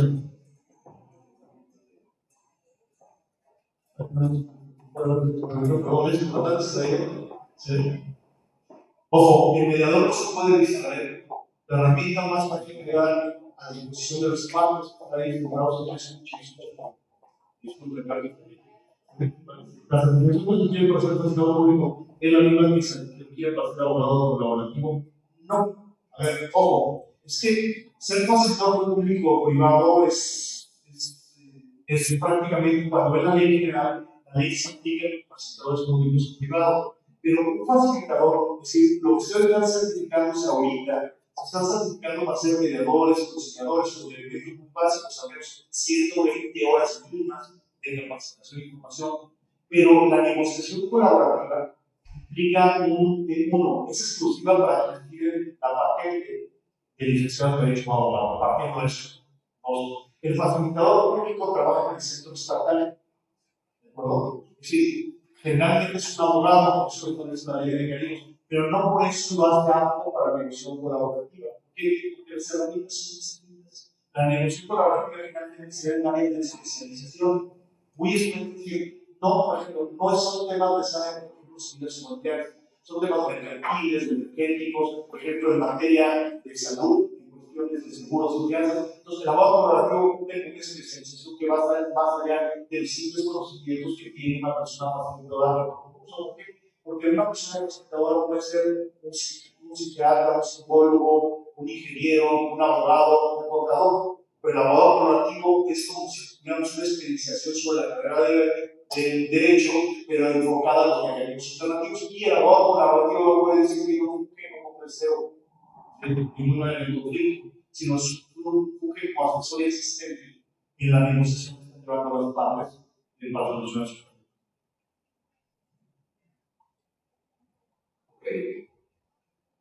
Mediación a distancia. ¿Cuál es el papel de este abogado? Bueno, con la mediación a distancia es otra cosa que es parte también de esa evolución necesaria también para poder acceder a un sistema de justicia. Les voy a contar así rapidito nada más cómo inicia el tema de la mediación a distancia en México. Inicia en Tamaulipas, precisamente, por ahí del año 2013. Nosotros en Tamaulipas tenemos, por ejemplo, de Laredo, Tamaulipas a Tampico, Tamaulipas, son alrededor del viaje de 8 o 9 horas. Personas que o a un cónyuge estaban en proceso de divorcio, les digo, yo quiero quitar a mi esposo, a mi esposo o a mi ex esposo para que se haga cargo de la pensión. Quiero que lo inviten. Estamos en Tampico, porque ya cuando nos separamos, yo me tuve que ir a regresar a mi casa de mis papás, acá en Tampico, pero él se quedó en Nuevo León. Entonces, ¿qué hacíamos? Pues le hablábamos por teléfono y lo invitábamos para que viniera. La respuesta, obviamente, el proceso 100% voluntario que se quedó obligatorio, no puedo, no tengo hijos. Y así hay, nosotros en Tamaulipas tenemos 6 centros: Laredo, Reynosa, Matamoros, Mántico, Ciudad Victoria y la zona urbana que era Altamira. Entonces, ¿cómo podríamos dar solución a este tipo de asuntos en particular? Pusimos en marcha primero para ver el proyecto piloto. a través de videoconferencia, y fue como empezamos a ver que sí se podía. Países como Argentina ya lo habían implementado. Entonces nos dimos la tarea de, bueno, vamos a comunicarnos, a ver cómo le hacemos. Y empezamos a desarrollar un juego de roles, empezamos a practicar con ellos, y pues, si es posible. Entonces, nos aprueban el proyecto, inician con grandes resultados. Posteriormente, nosotros, pues, por ejemplo, desde que no son muchos, el Estado de la Cuenca se van a estudiar ahora, yo uno de ellos. Y pues, muchos asuntos de, oye, pues yo quiero invitar a una persona que está en el proyecto. O también hablaba también para invitar a alguien que estaba en Tampico o en Voladero. Entonces, una forma de poder maximizar las actividades de estos métodos externos a través de las tecnologías de la información y la comunicación, logrando verdaderamente facilitar el acceso a la justicia a la sociedad. Posteriormente, se firma convenio de colaboración con el Estado de Nuevo León, Guanajuato, Durango, Coahuila, por ahí se me escapa otro, de San Luis. Hoy en día, quiero creer que casi todos los poderes judiciales del país ofrecen procesos de mediación a distancia a través de videoconferencias. Y me dio mucho gusto que se haya retomado en la ley general de mecanismos alternativos de solución de controversias, e inclusive en el Estado, como saben, nosotros somos el Estado que tiene mayor cruces fronterizos, 17 cruces fronterizos en Tamaulipas. Entonces, firmamos convenio de colaboración con la Texas State University y algunos centros de mediación privados y con el consulado mexicano en Brownsville, Texas, precisamente para el tema de la ratificación que emanaban de este tipo de procedimientos, con personas que iban a trabajar a Estados Unidos, Texas, y ya no podían regresar por su situación migratoria. Fue una manera de poder dar salida a ese tipo de asuntos que de otra manera no se podía. Entonces, creo que esta mediación de instancia viene a ser parte de toda esta evolución de lo que estábamos comentando.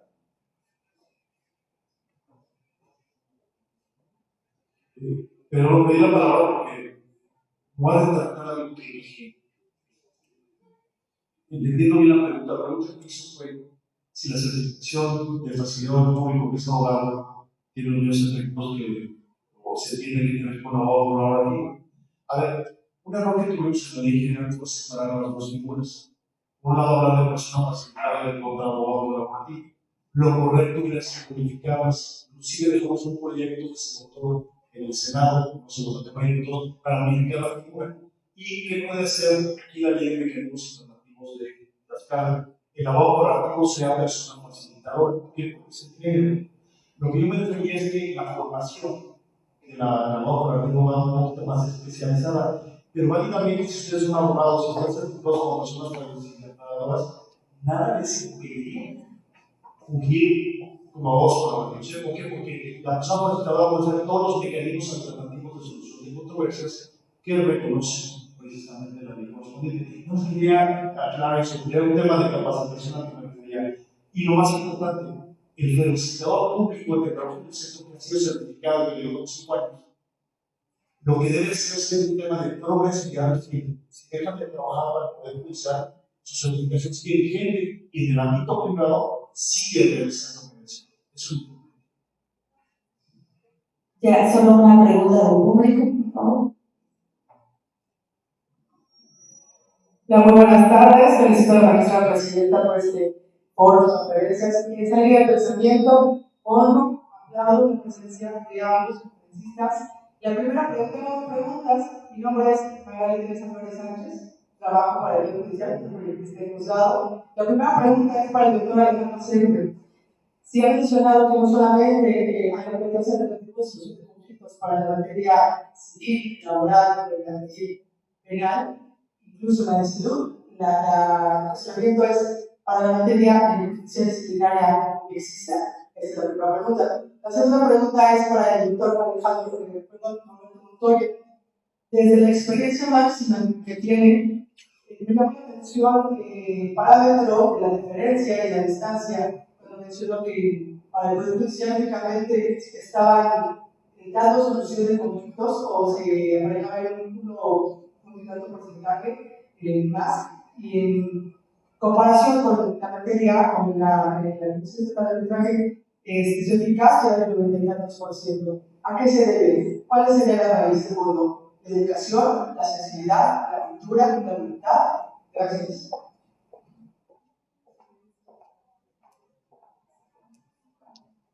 Es interesante la pregunta que me hizo ahora, cómo va la disciplina judicial y no va a poder porque se bajan los procesos.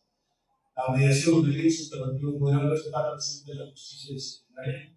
No vamos a preguntar una cuestión. No es orden público el tema de las faltas administrativas.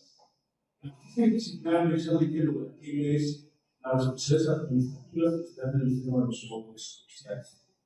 La pregunta es: ¿podría ser un tipo de convenio con la norma de convenio a la parte de mediación para qué efectos? Pero llegar a un convenio sobre lo que está plasmado en ley como.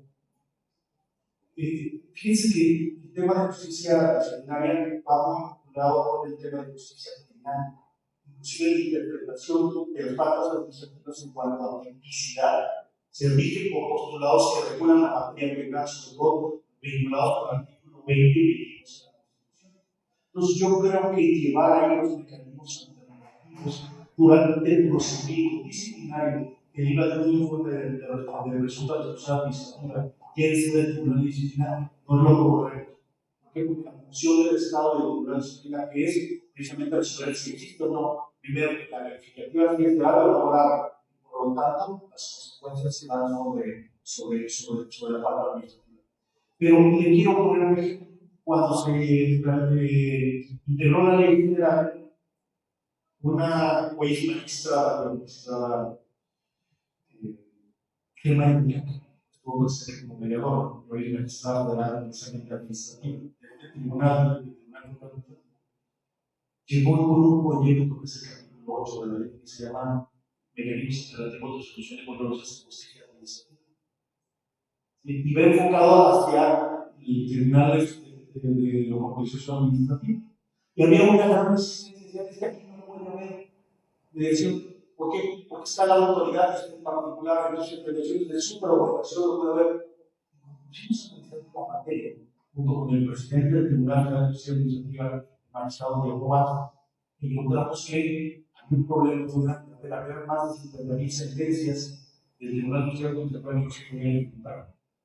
La materia administrativa del Tribunal de Justicia Administrativa no necesariamente fiscal, puede ser autorizaciones, puede ser concesiones, puede ser tema de salarios y prestaciones de servicios públicos. Entonces, vamos a ver qué hace la justicia administrativa en los elementos esenciales de las instituciones, y se llevó la justicia, se llevó ahora el Tribunal de Justicia Administrativa y el Tribunal de Justicia Administrativa del país deben de contar con centros públicos de mediación. Puede ser el mismo centro que tiene que negociar si cumple estas funciones. Y lo que establecemos en el artículo 128, por ejemplo, es una residencia de la ley general, tratándose de responsabilidades administrativas de servidores públicos. No es posible llevar a cabo la mediación, salvo que en la forma de cumplir con la calificación. Entonces, no es la sanción administrativa lo que está en el procedimiento, son los efectos para el cumplimiento.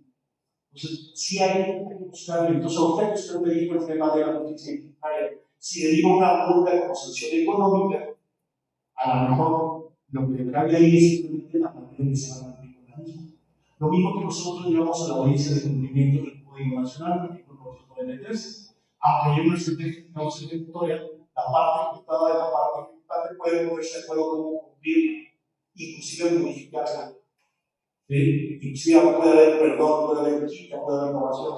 ¿Qué? En conflictos de ellos, lo importante es cómo se da la comunicación. Muchas gracias.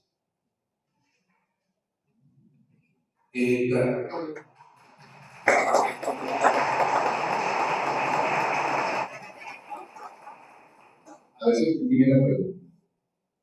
¿A qué se debe ese porcentaje o ese índice elevado de cumplimiento voluntario de los procedimientos en comparación, y hablabas del tema del arbitraje, ¿verdad?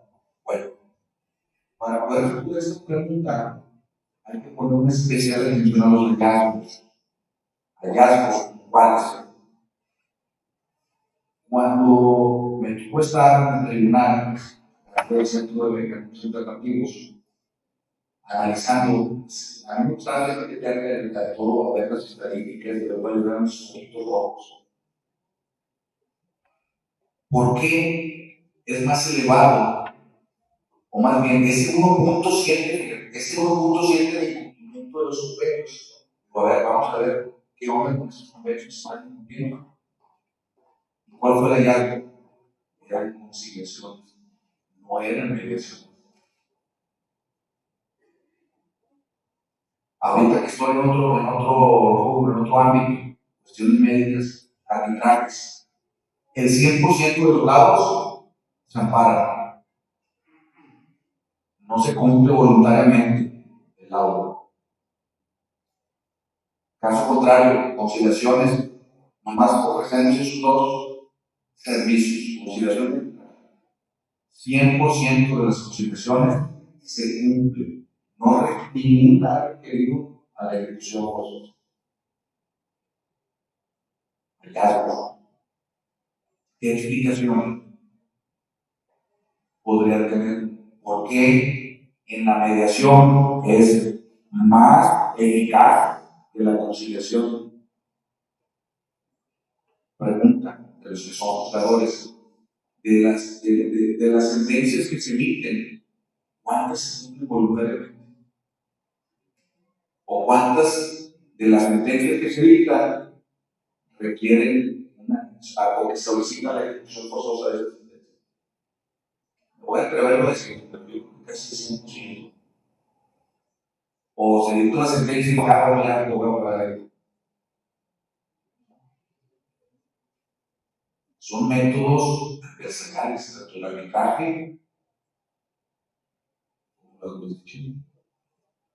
Entonces, quienes empiezan, o que ya, por ejemplo, los que ya conocen cuál es la diferencia, porque para poder dar una explicación de por qué la mediación es más eficaz que la conciliación, tienes que conocer cuáles son las diferencias entre uno y otro.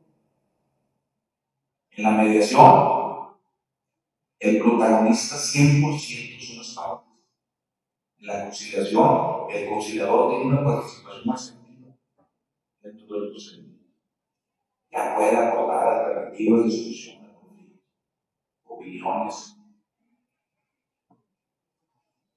La explicación que podemos dar, porque durante todos estos años, es que cuando el acuerdo, primero cuando la propuesta, cuando tú haces una propuesta de solución, y luego después cuando tú mismo evalúas la viabilidad de esa alternativa de solución.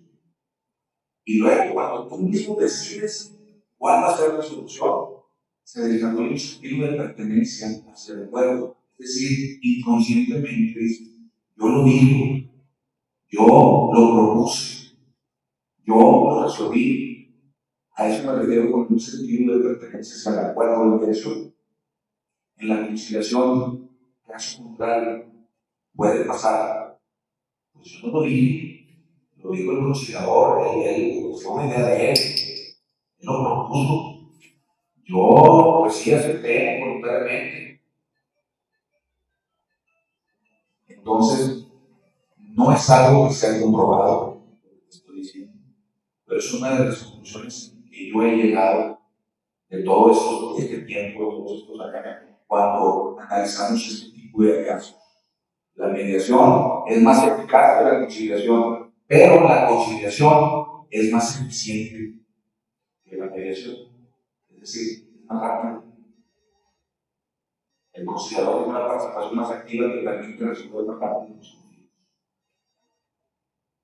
No sé si con esto completo. Un comentario final. Ambos ponentes son instructores de la capacitación que se inaugura. Tenemos a ambos instructores en ese curso. Les agradezco por su presencia y cerramos esta mesa. Muchas gracias. Brindamos nuevamente un fuerte aplauso a los ponentes por su destacable actitud de participación. Y a continuación le pedimos a los integrantes del presidio sean tan amables de acompañarnos para llevar a cabo una entrega de renovación de certificados a facilitadores públicos y privados.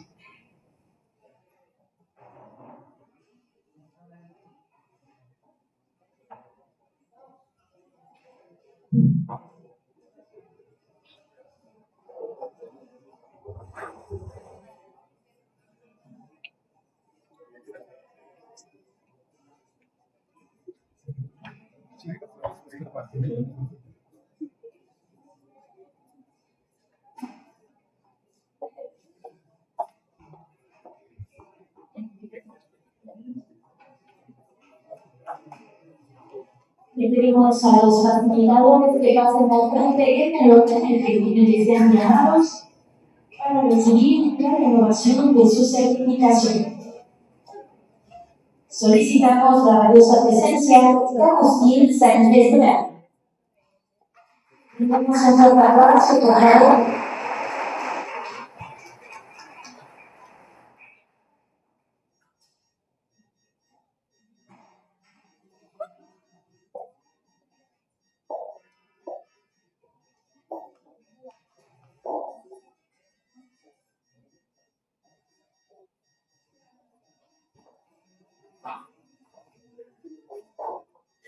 Pedimos pase al frente Giovanni Pérez López.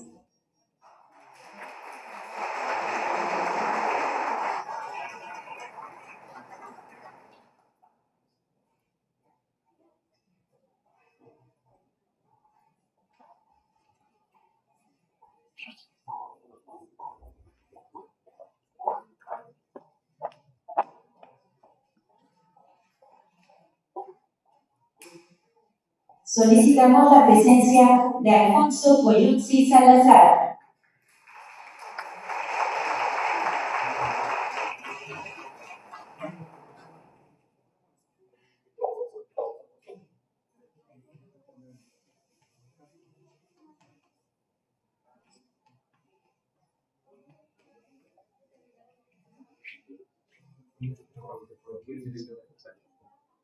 Solicitamos la presencia de María Fernanda Tejeda Gaona.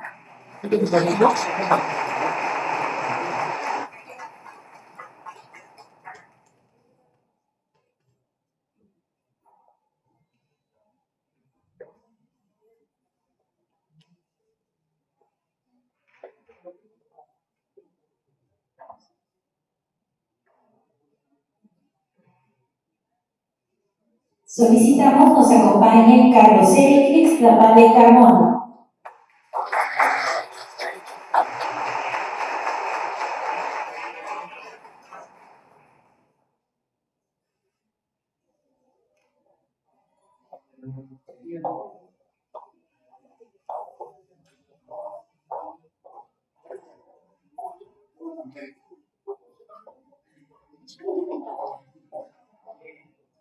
Solicitamos la presencia de Osvaldo Ramírez Ortiz.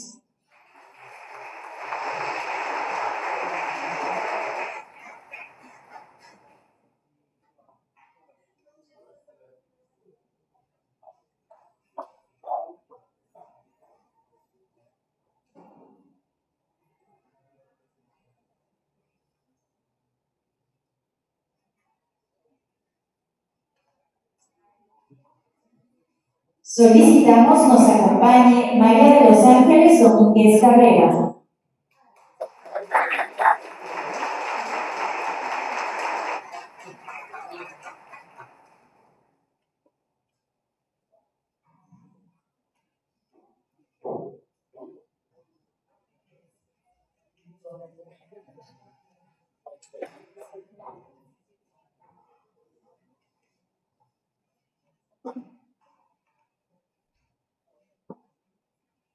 Solicitamos la presencia de Carlos Arturo Chico Ruiz.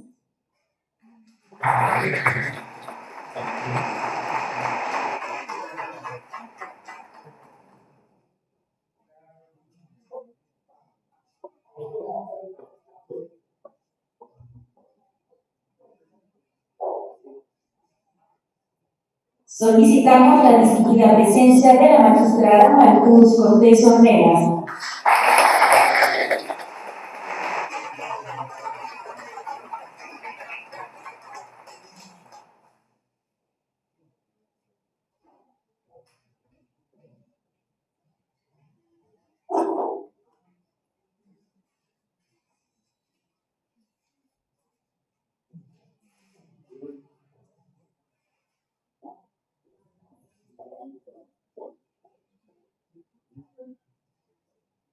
Solicitamos nos acompañe Selene Cabrera García.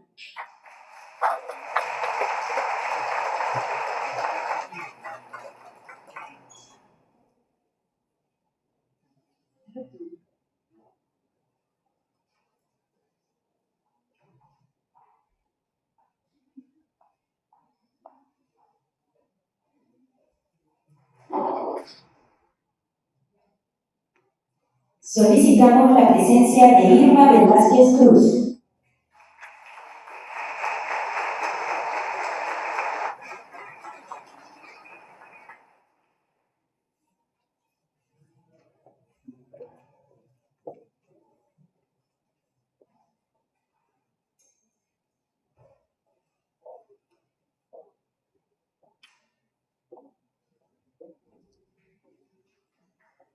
Solicitamos la presencia de Ernestina Castilla Arroyo.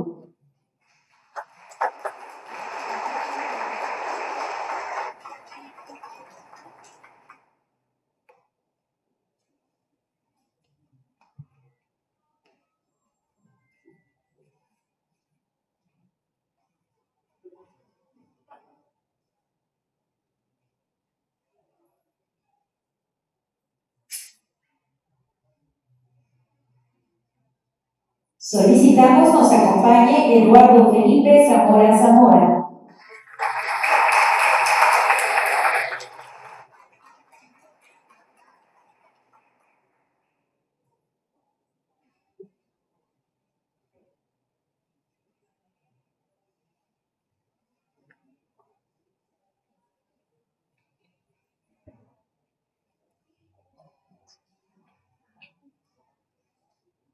Solicitamos la presencia de Pierre Paul Sánchez de Níñez.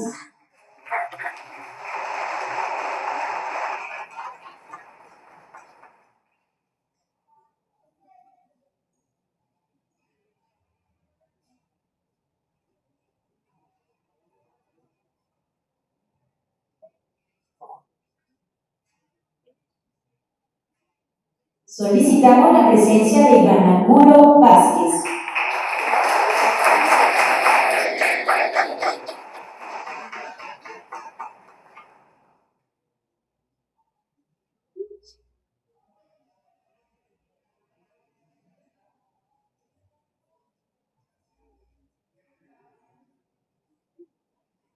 Pedimos nos acompañe Casimira Pérez Sánchez.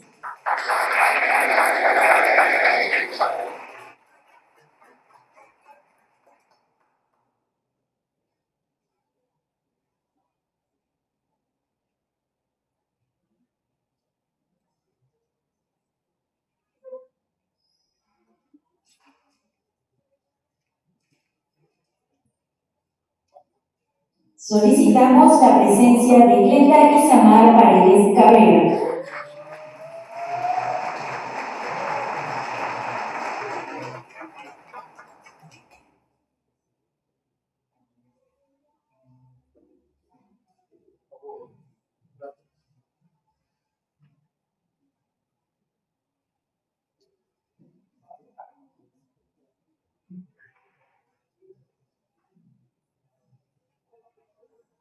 Solicitamos nos acompañe Martín Ordóñez Pérez.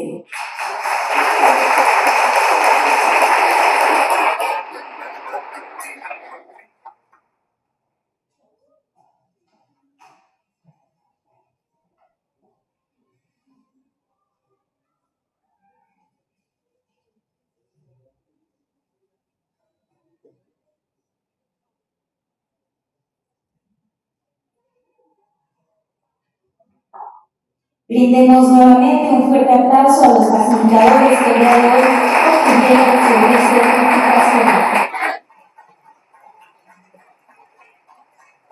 Le pedimos respetuosamente a nuestros integrantes del presidium de la manera amable y respetuosa nos acompañen a la parte baja para llevar a cabo la entrega de reconocimientos a nuestros distinguidos ponentes, por favor.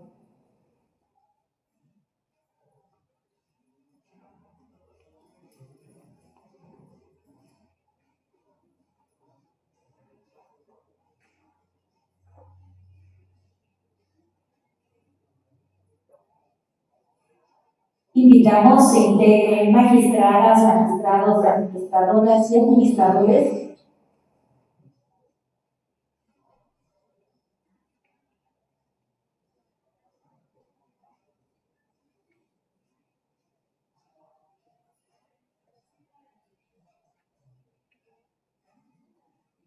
En estos momentos se llevará a cabo la entrega de los distinguidos reconocimientos a los ponentes. En estos momentos, la presidenta del Poder Judicial de Tlaxcala, magistrada Margarita Amador Montes, hará entrega de un reconocimiento al doctor Alejandro Cepeda Camarena. Pues gracias nuevamente, gracias a los dos excelentes ponentes, gracias por invitarnos a reflexionar, a quienes dedicamos nuestra vida al ejercicio del derecho, a asumirnos no tanto como litigantes combativos, sino como solucionadores de conflictos. Porque yo creo que a las personas no les importa qué vía ocupemos como abogados, qué camino escogamos para la solución del conflicto, lo que les interesa es que se solucione ese conflicto. Porque eso, como bien nos dijo uno de los ponentes, eso se traduce en paz social y en felicidad para las personas. Gracias. Doctor Aurelio González. Muchísimas gracias a nombre del Poder Judicial.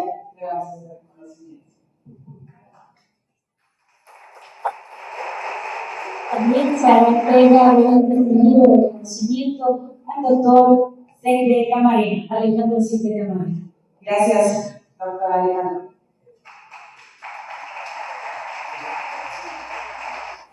En estos momentos, el presidente del órgano de administración judicial, abogado público Sergio Pérez Jorge, hace entrega de un obsequio al doctor Alejandro Cepeda Camarena. Doctor, muy buenas tardes. Un honor poder conseguir esta vida en este ámbito laboral. Es una gran persona profesional, porque a todos los que lo hablaron de su maestría y enseñanza doctorado, de verdad, mi respeto total, admiración, y que sigan continuando compartiendo sus experiencias, conocimientos y profesionalismo por el bien, lo voy a hacer con mucho respeto, de los poderes judiciales. Enhorabuena.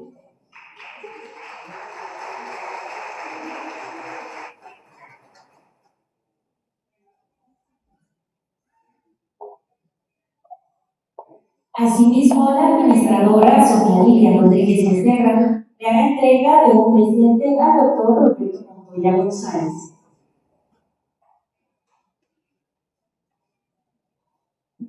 Doctor Roberto, pues quiero felicitarlo a usted y también a los compañeros Alejandro por esta gran ponencia.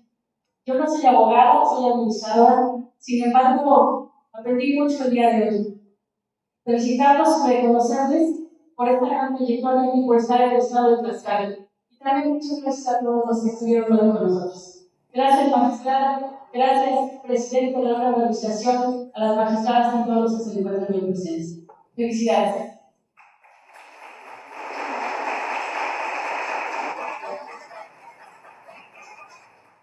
Le pedimos a nuestros integrantes del presidium de un pasito al cante, ya que en estos momentos llevaremos a cabo la fotografía con los facilitadores que obtuvieron su certificación.